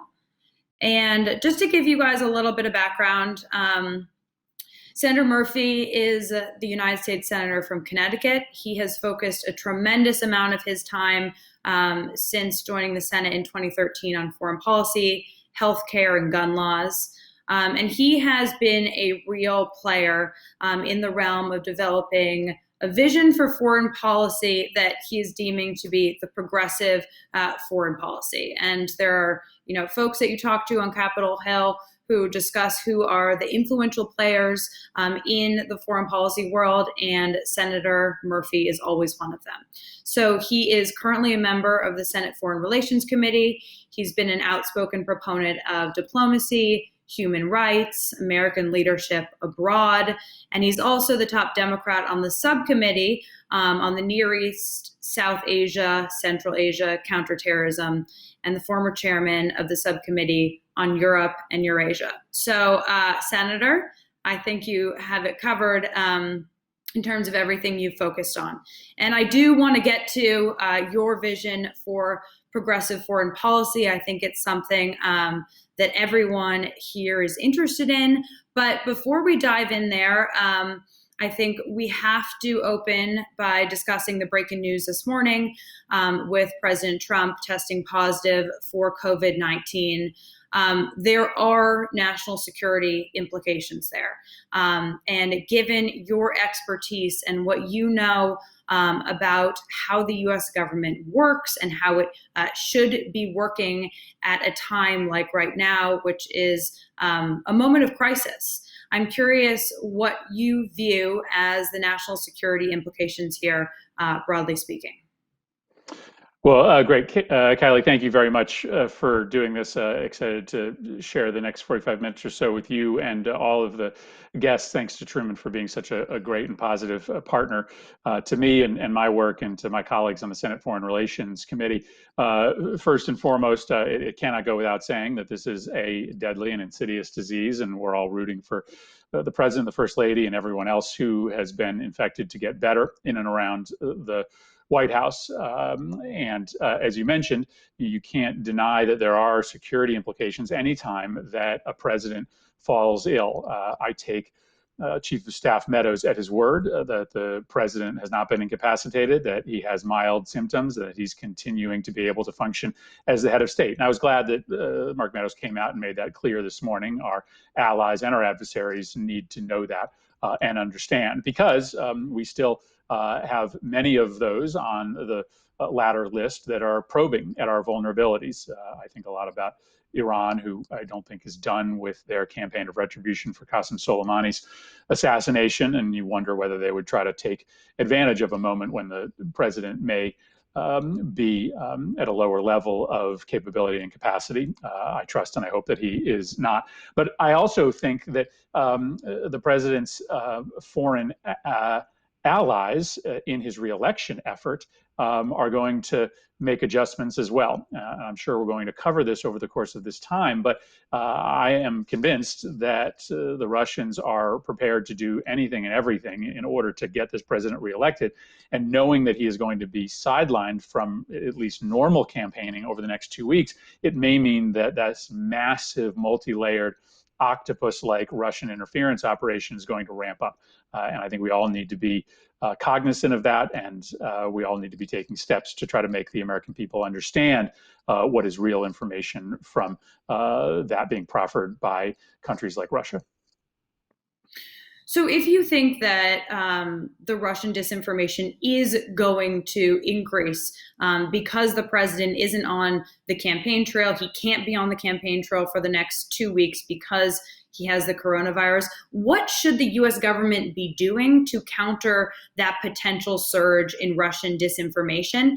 And how do you get that message out to the American people? Because I think, as you well know, there's a little bit of a desensitized populace here. Folks don't really understand what Russian disinformation means. So how do you overcome that hurdle, and how do you prepare for a potential surge? It's a great question, but to the extent there is a desensitization amongst the American public, it is in part because the American intel agencies, I think, have been essentially folded into the president's reelection campaign. And as part of that development, they have tried to whitewash Russian interference. They have held back disclosures about specific individuals and specific narratives that are central to Russian interference in the US election. And they've also tried to create an equivalency between what the Chinese and the Iranians may or may not be doing versus what the Russians are doing. There's zero equivalency. The Russians are the only foreign country that have both the intent and the capability to manipulate a US election. So I was very glad a few weeks ago that the Treasury Department, interestingly, finally released the fact that has been known to many of us for a long time, that Andrei Derkach, in contact with the highest levels of Trump's inner circle, making TV appearances on American networks, is in fact a Russian agent. But that's not the end of what the intel agencies know about Russian players and Russian narratives, and they need to disclose more specific information so that when the American public hear some of these stories, for instance, about Hunter Biden and money coming from Ukraine, they know where that story comes from. Many of those, if not all of those stories, originate with Russian agents and Russian propaganda outfits. Yeah, it's definitely a different story when it's coming from someone who has a relationship with the president's personal lawyer, Rudy Giuliani, and when that person is now identified as a Russian agent, of course. But do you think, based on what you said, that there is intelligence that should be out there more publicly, do you think that the U.S. government is going to identify additional Russian agents in the coming weeks? And do you think that they should? I don't think they are, unless there is enormous public pressure and bipartisan pressure for them to do so.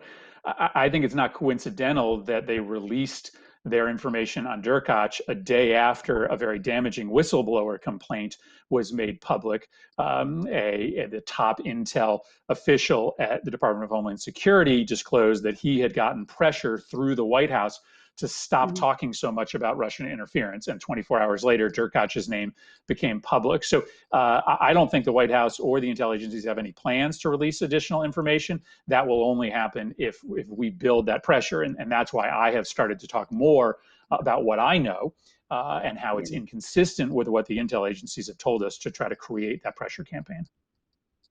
Yeah, Senator, when you talk about what you know, I mean, I know you can't get into the details of the intelligence, but broad strokes, the intelligence you've seen, your conversations with U.S. government officials in the different agencies in Washington, does anything indicate in those conversations that President Trump and his closest allies are actually embracing these Russian attempts to amplify disinformation about voter fraud, mail-in voting that are intended to undermine the election?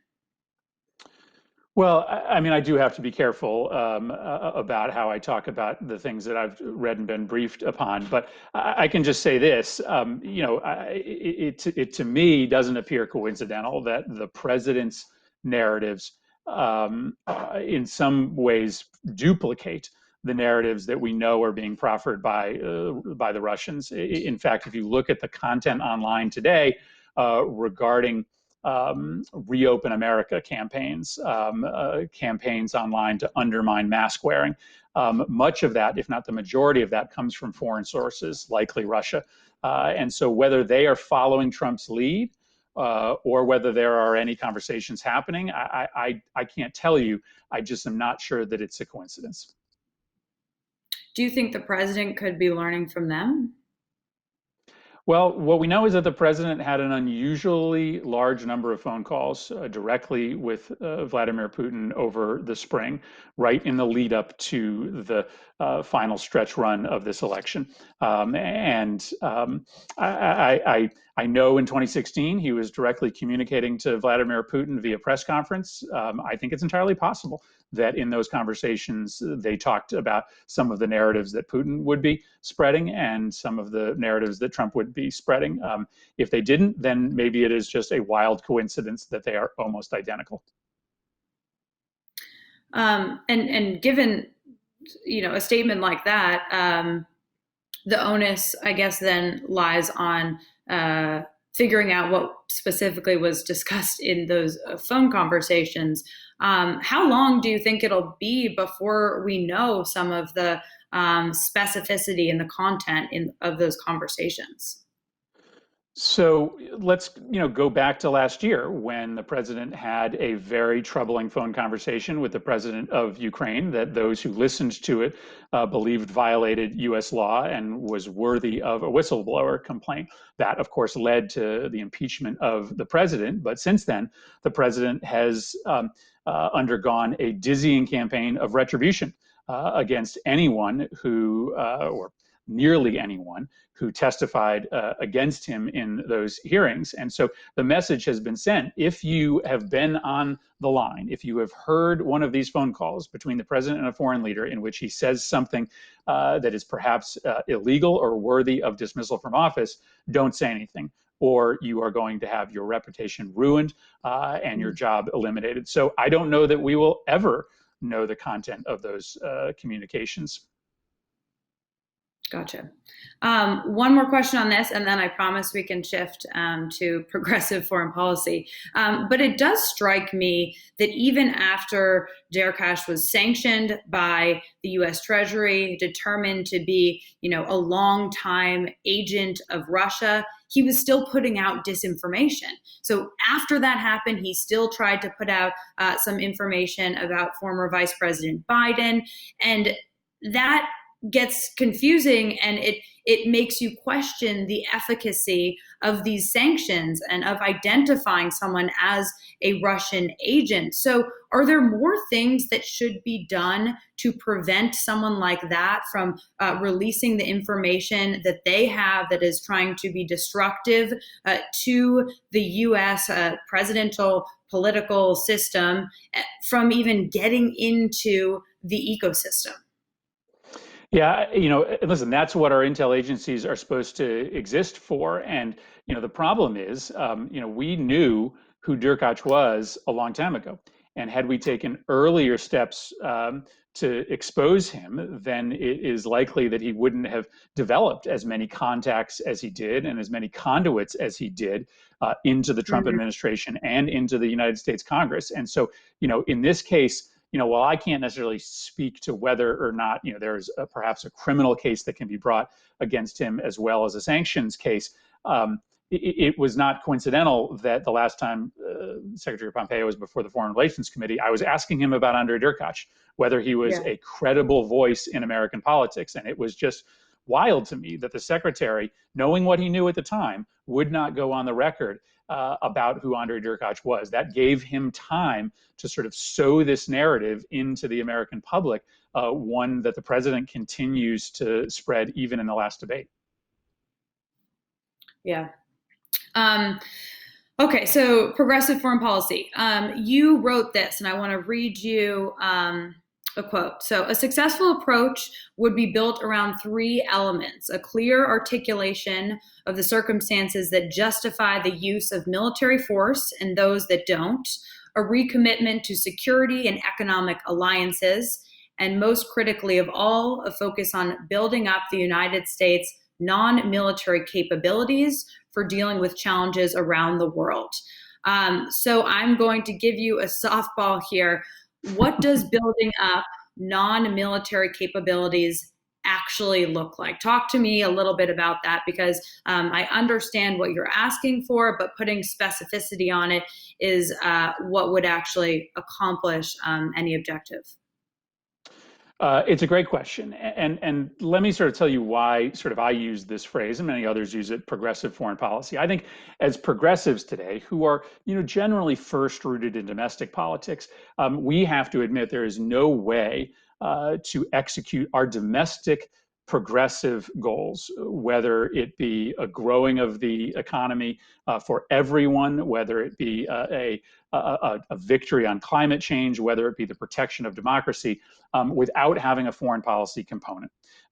Because there is no way to protect our democracy unless you are actively meeting our adversaries abroad who want to destroy American democracy. There's no solution to climate change unless we are actively engaged diplomatically abroad. And the economy is global. So if you aren't working with other nations to write fair economic rules for the middle class, for poor people, then you aren't going to be able to achieve those gains simply on your own. So as progressives, we can't shrink from the world. We have to be active in it.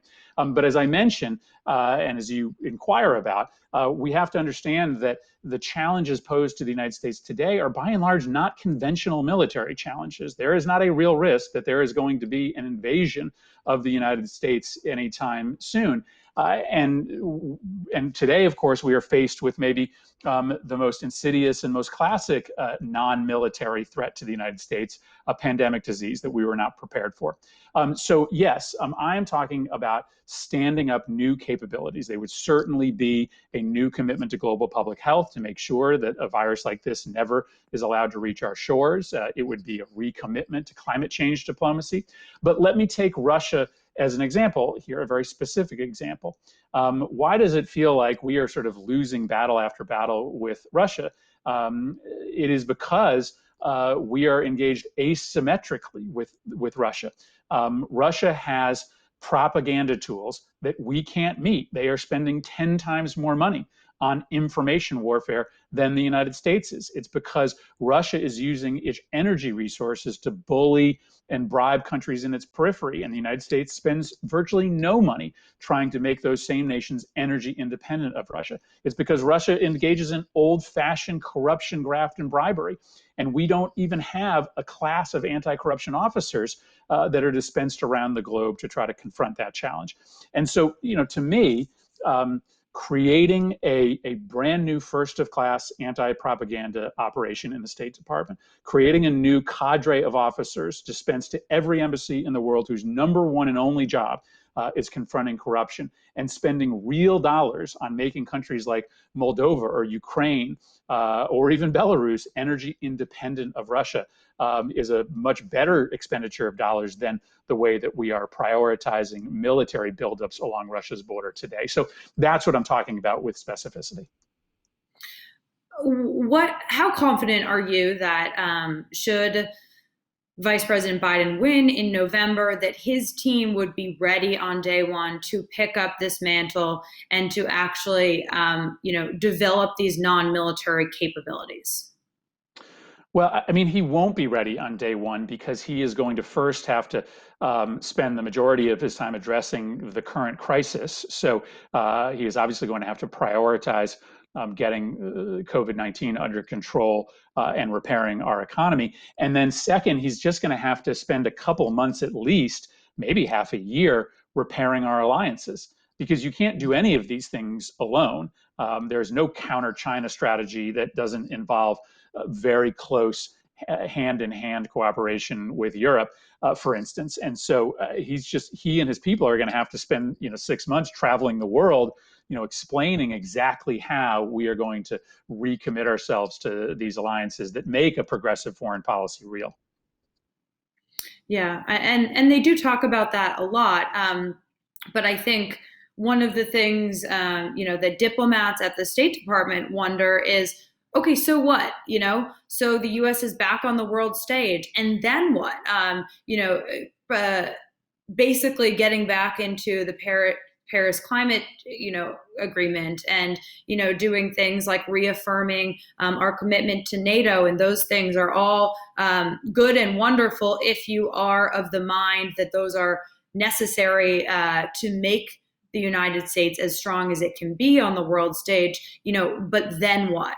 And so, what do you see as the things that need to be the actionable decisions that the Biden administration really kind of takes on immediately? Well, let me answer that question in two ways. The first is to be specific about, what should be the nature of these renewed alliances. Listen, we do have to have a comprehensive and thoughtful strategy to manage China's rise. I think it's unrealistic to think we can prevent it, unhelpful to pretend that there is a strategy that achieves it. So managing China's rise so that we protect U.S. interests is the smart play. So let's immediately get into a conversation with the Europeans about exactly how to do that. Let's put together the blocking and tackling, an example of how we do that.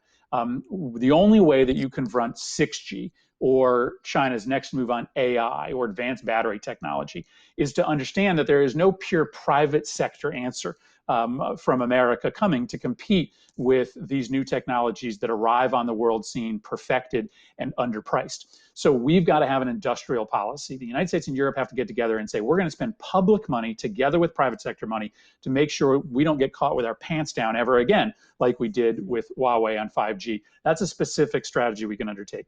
But second, Kylie, we also have to understand that our ability to rebuild these alliances will also be dependent on what we do domestically, right? We can't be credible after rejoining Paris unless we have passed a climate change bill of significant scope here in the United States. Our European neighbors aren't going to be really excited about going out and doing democracy promotion jointly unless we do some work at home and pass a new Voting Rights Act and take a hard look at the security of our elections. So there's never there's always a foreign policy benefit to getting stronger domestically. And so I don't think we should sort of think that if Biden spends the first 6 months focusing on passing domestic legislation, that doesn't have anything to do with our role in the world. We've just got to sort of repair ourselves in order to be a better advertisement for alliance across the globe.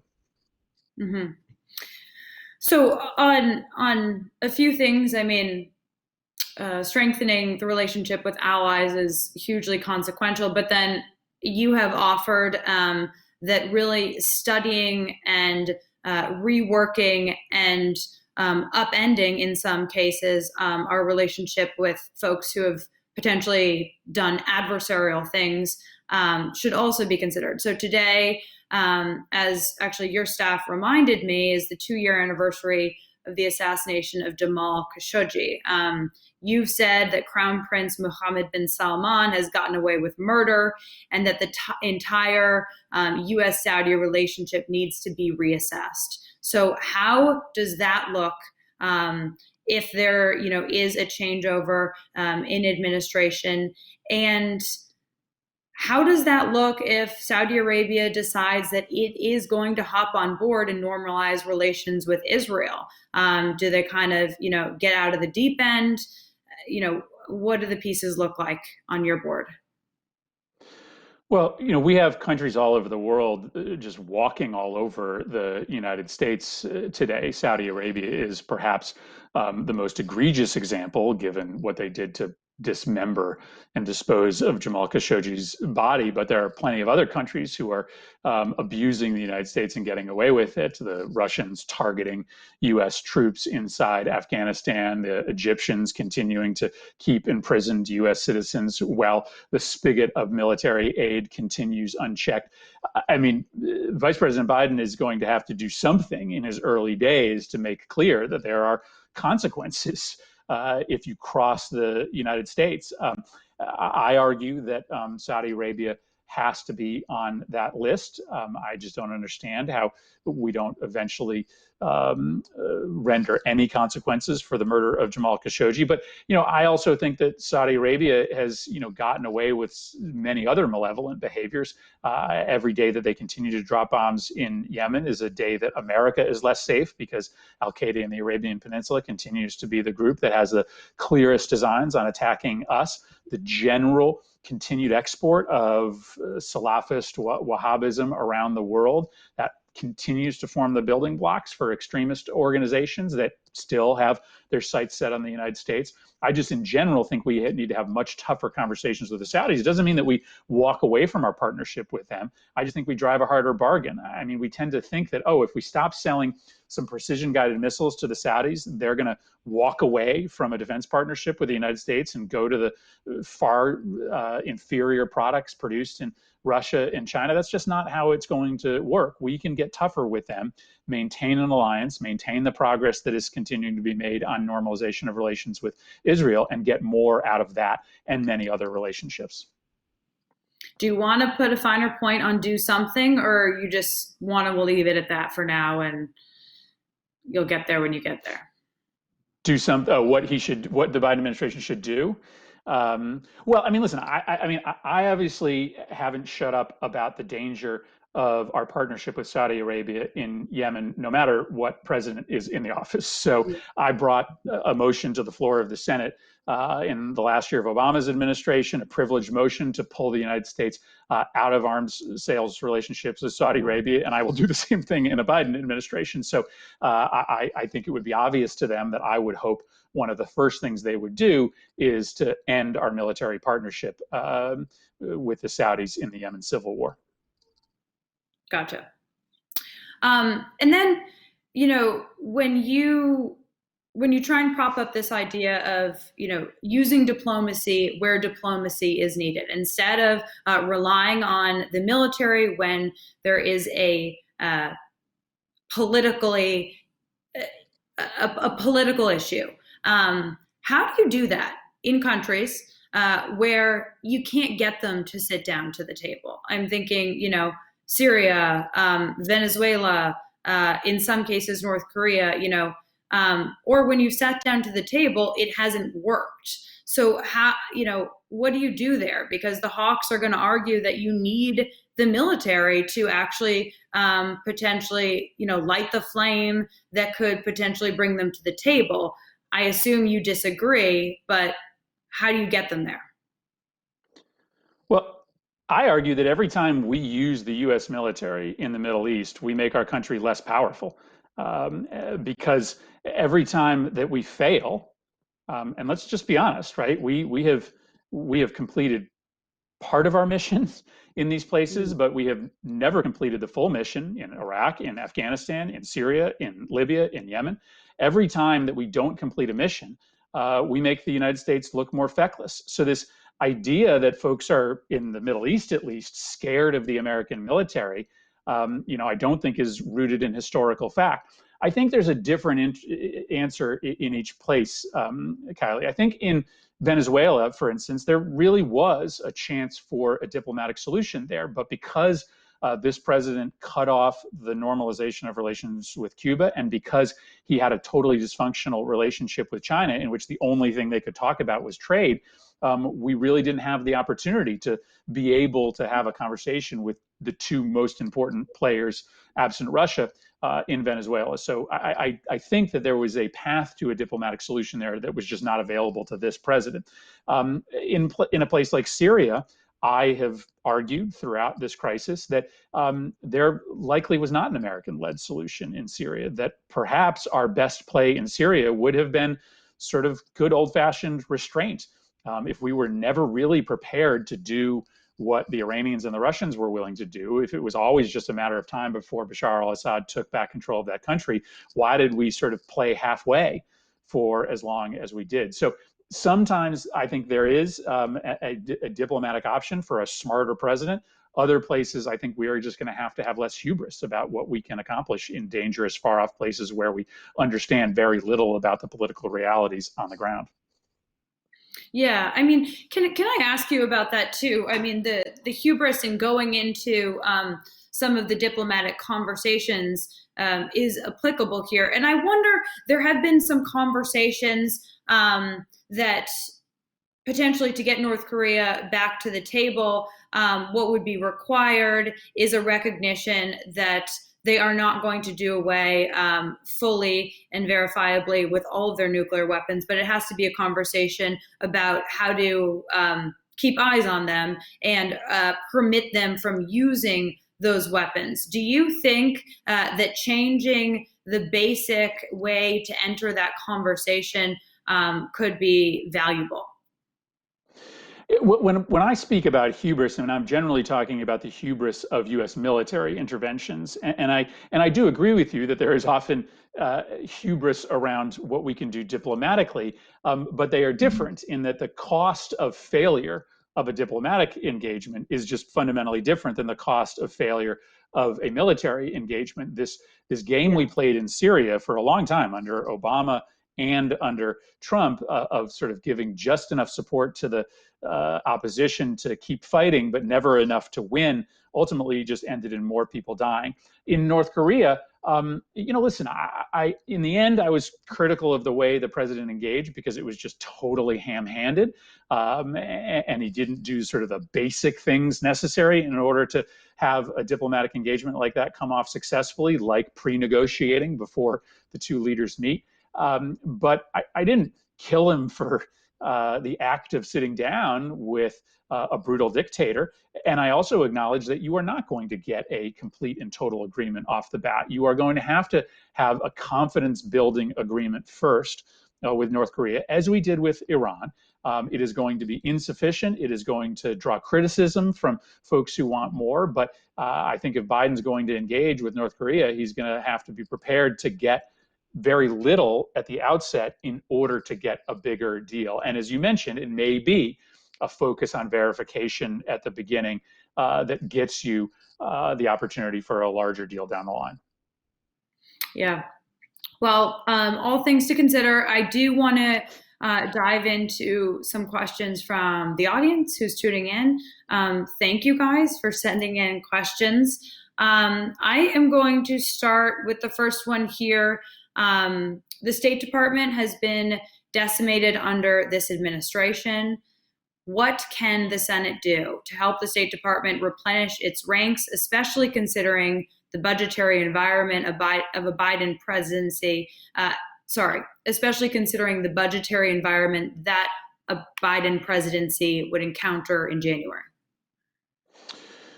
Well, there's a number of things we can do. Obviously, we're going to work with a Biden administration to just do some old-fashioned recruitment. There are a number of people who got dismissed or left of their own volition who still have many good years of service left on them, and we would like to get back some folks who just couldn't hack it or who got pushed out by the Trump administration. Second, I don't concede that the budget environment is going to disallow us from plussing up funding for the State Department. Remember, the State Department is what, $50–60 billion a year. The Department of Defense is $750 billion a year. We can absolutely sort of manage the rate of growth of the Defense Department and use some of those savings to plus up these non-military tools that I believe are so important for us to protect ourselves. I mean, we're going to have to spend money on global public health. We're going to have to show that we're serious when we rejoin the WHO, given the fact that China put in $2 billion.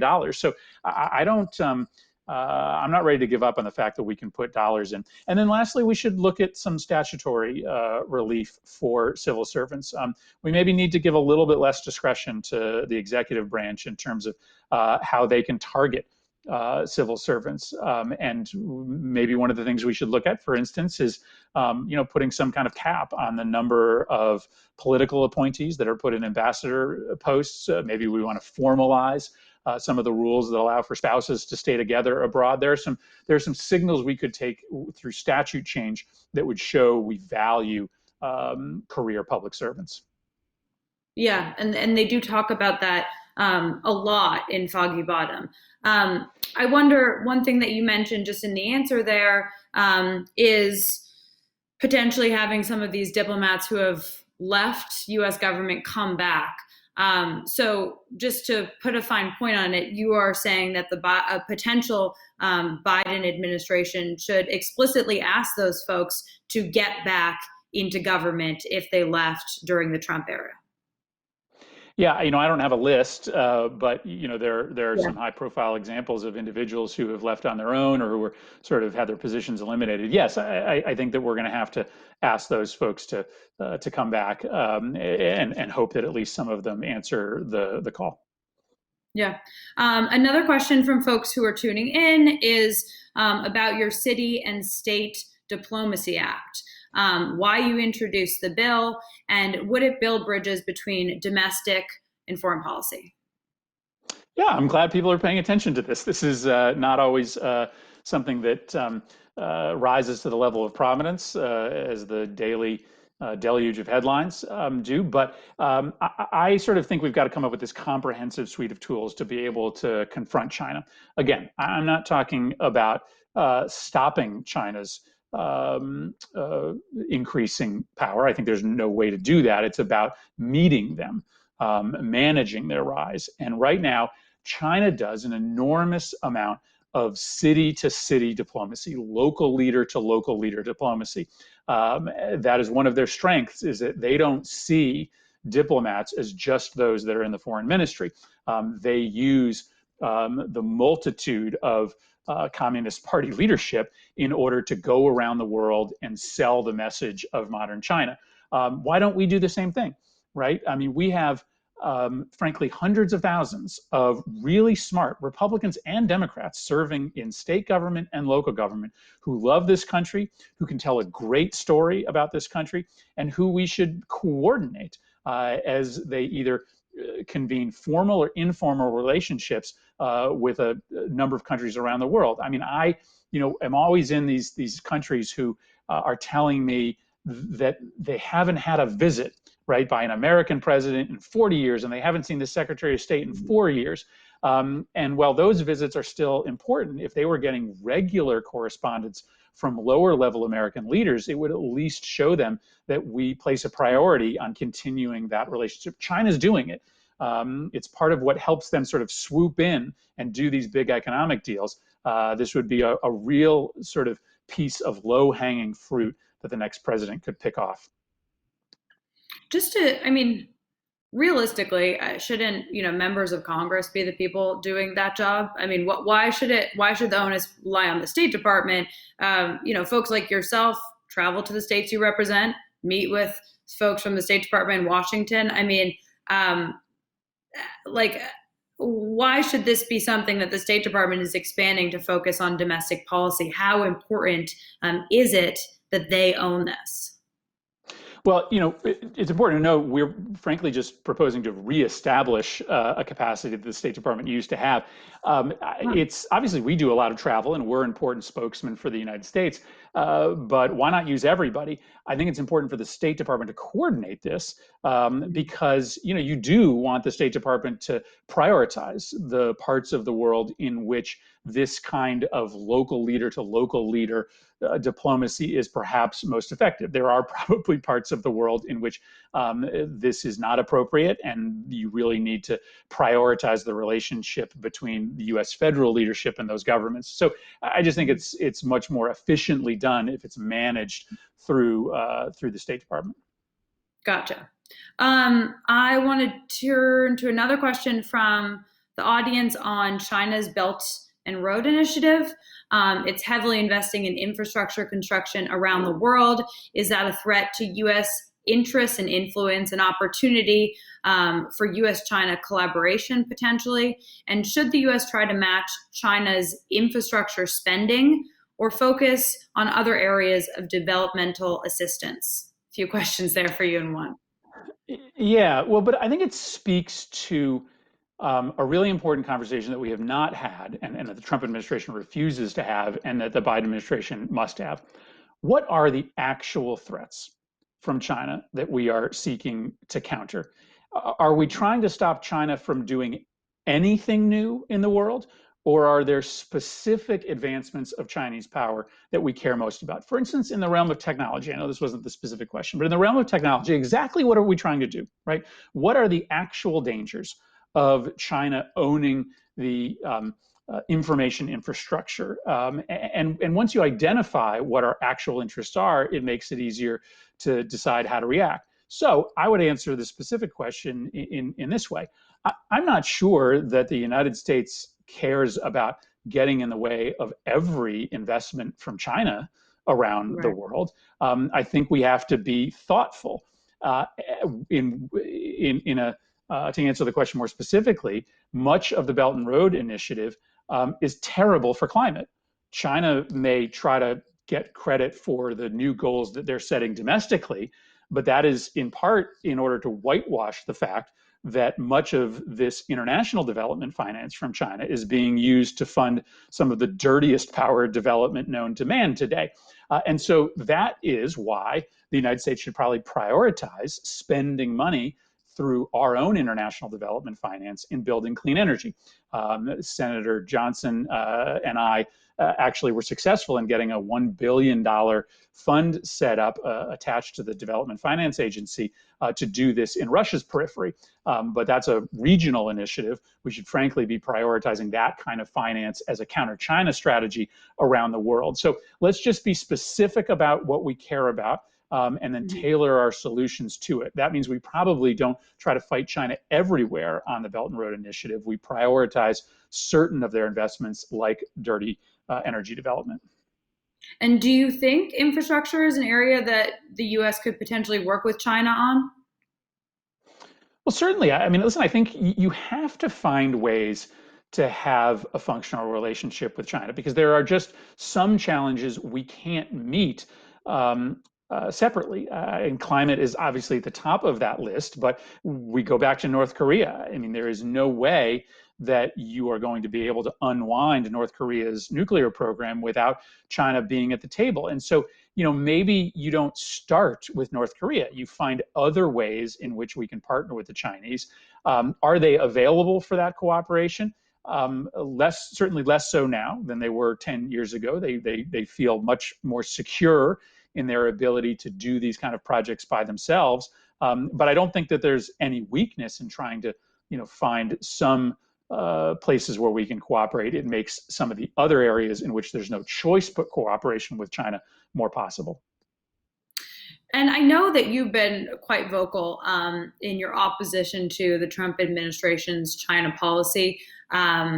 It's been a confusing one at that, given what they say and what the president has often done. But fundamentally, do you agree with the administration's national security strategy in 2017 that labeled China as a strategic competitor?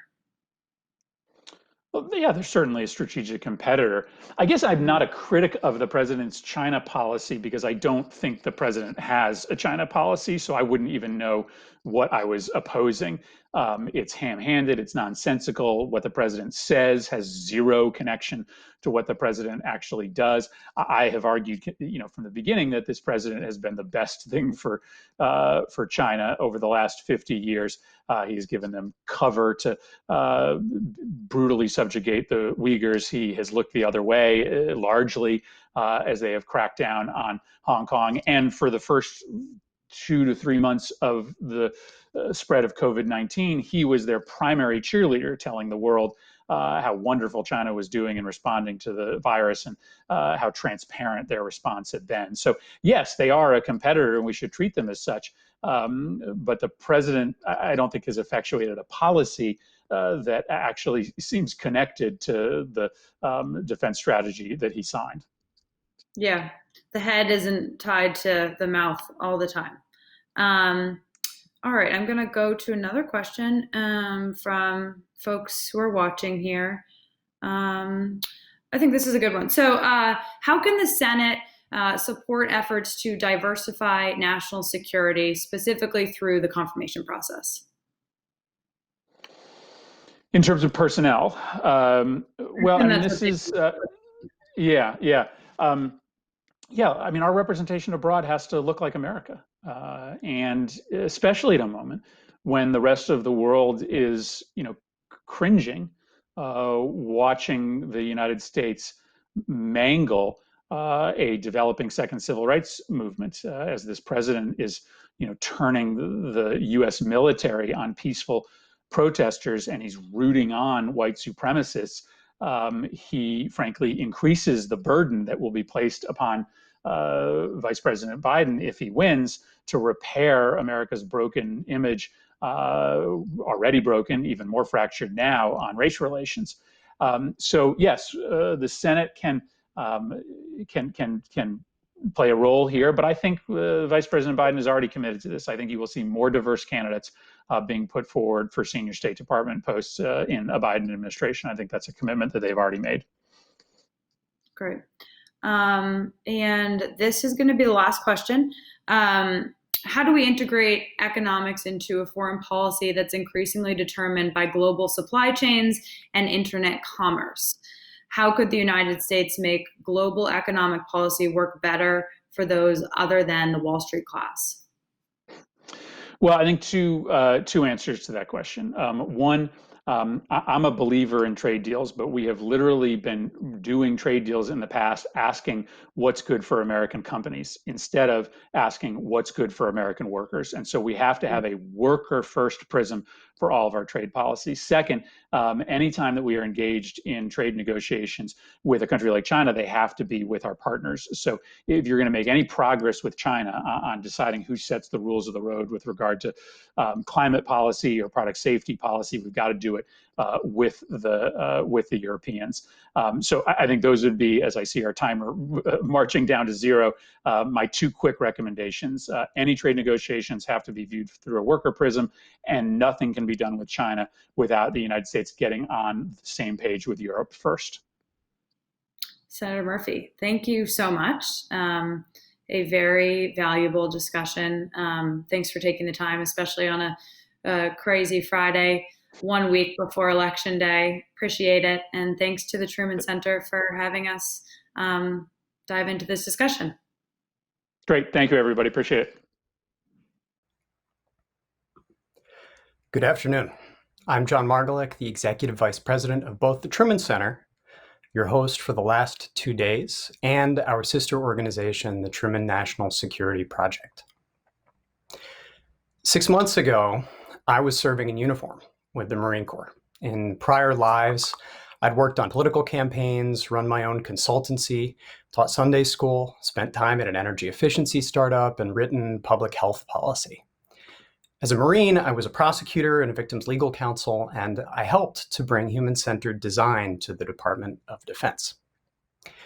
But as spring turned to summer, the scale of the coronavirus threat became clear, and the need for leadership at every level became a national crisis. I cut my orders short, and I took this job. It was the obvious choice. I'd been coming to TruCons like this one for nearly a decade, as one of Truman's nearly 2,000 members around the country. I'd relied on them, been taught by them, come to them for counsel and correction and inspiration. My values were their values, or at least the ones I aspired to hold. And when I lost track of myself, as human beings do, I knew they'd set me straight. And this year, when it became clear that the country needed what they had and I had a chance to help them share it, well, after this conference, I trust you can see why I'm here. As we gavel shut these public proceedings and open a weekend of private programming for Truman's members, I want to make sure you leave here thinking about 3 things: ideas, networks, and people. Some of the ideas now seem hopelessly old-fashioned, almost alien. Was it possible once to believe that only other countries' officials would undermine their own elections? That our calls for equal treatment and the rule of law abroad would ring true because we had mastered each of them at home? Who believed that national security and economics and racism and public health and immigration were somehow entirely separate disciplines? Who believed that a military officer doing his uncontestable constitutional duty could expect to be pink-slipped? Who could ever have been that naive? But that is the way of paradigms, particularly in times of such turmoil. Not so long ago, it was radical to suggest that military power needed to be considered alongside diplomatic, informational, and economic power. Now, it's an axiom. The trick has always been to reorient, at least as quickly as the world changes. Now, at Truman, we know the lessons of yesteryear are not and cannot be sufficient to the challenges of tomorrow. Neither, in our interconnected, intersectional world, will any one set of tools or people be up to the task. Indeed, diversity of all kinds is an unmatched American strength. We build better when we build together. And we build to last when our example can command respect and admiration around the world. We also know that ideas are one thing, results another. Going from one to the other requires networks. We have the benefit of some of the world's best. To our sponsors at MITRE, Lockheed Martin, Exec Online, the Open Society Foundations, the Beacon Fund, the Carnegie Corp of New York, the John D. and Catherine T. MacArthur Foundation, the Compton Foundation, the Sandler Foundation, Democracy Fund Voices, and Plowshares Fund. None of this would have been possible without you. Thank you. We also thank our boards of directors under the leadership of Stephen Bailey, chair of the Truman Center, and John Driscoll, chair of the Truman Project.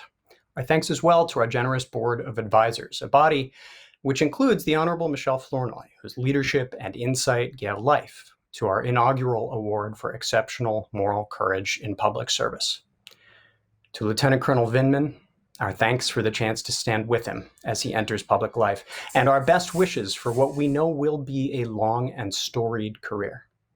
The country's counting on folks like him. We also thank our friends who have inspired us here at Truman to dig deeper and recommit to aggressive action on DEIJ, at Women of Color Advancing Peace and National Security, Think Tank Diversity, Diversity in National Security, Out in National Security, and the Leadership Council for Women in National Security. And at organizations like them across the country and the world who've helped illuminate the connections between national security and inequality of all kinds. These networks function because of the dynamism and the hard work of the people inside of them. The remainder of TruCon is shaped around the 2,000 members who make Truman the unparalleled network and incubator it is, from New York to Pennsylvania to Ohio to Colorado to California, across the private sector, nonprofits, and government. In fact, many of those you saw in this week's programming call our network home. Some even remember their first training a decade or more ago. It starts with values. We are political professionals, policymakers, policy writers, frontline civilians, uniformed service members, technologists, artists, and everything in between. We look like America, we sound like America, we have our roots in every part of America. And we are united in our belief that strong national security serves and is served by every part of our society and government and every element of our public lives. At Truman, we train these professionals and provide them the tools to bring their best ideas to life. If you're interested in Truman membership, you should apply at trumanproject.org. You should know that applications for the 2021 class open in February of next year. And if you've enjoyed the programming you've experienced these last 2 days, if you share these values, please donate at trumancenter.org. We appreciate your support. This coming together is how new ideas are given life and substance. This is how the next generation of national security leaders is made and remade. To our current members, we look forward to the next 2 days of ideas, networking, and hearing from this most dynamic community of changemakers. Reinvigorated, we will go our separate ways after the weekend. And the rest of the year, we will recombine, we will reconstitute, and we will redouble our efforts. We will tap this network when the moments come to make change. And come they will. Welcome home. And to everyone, thank you all for being here with us.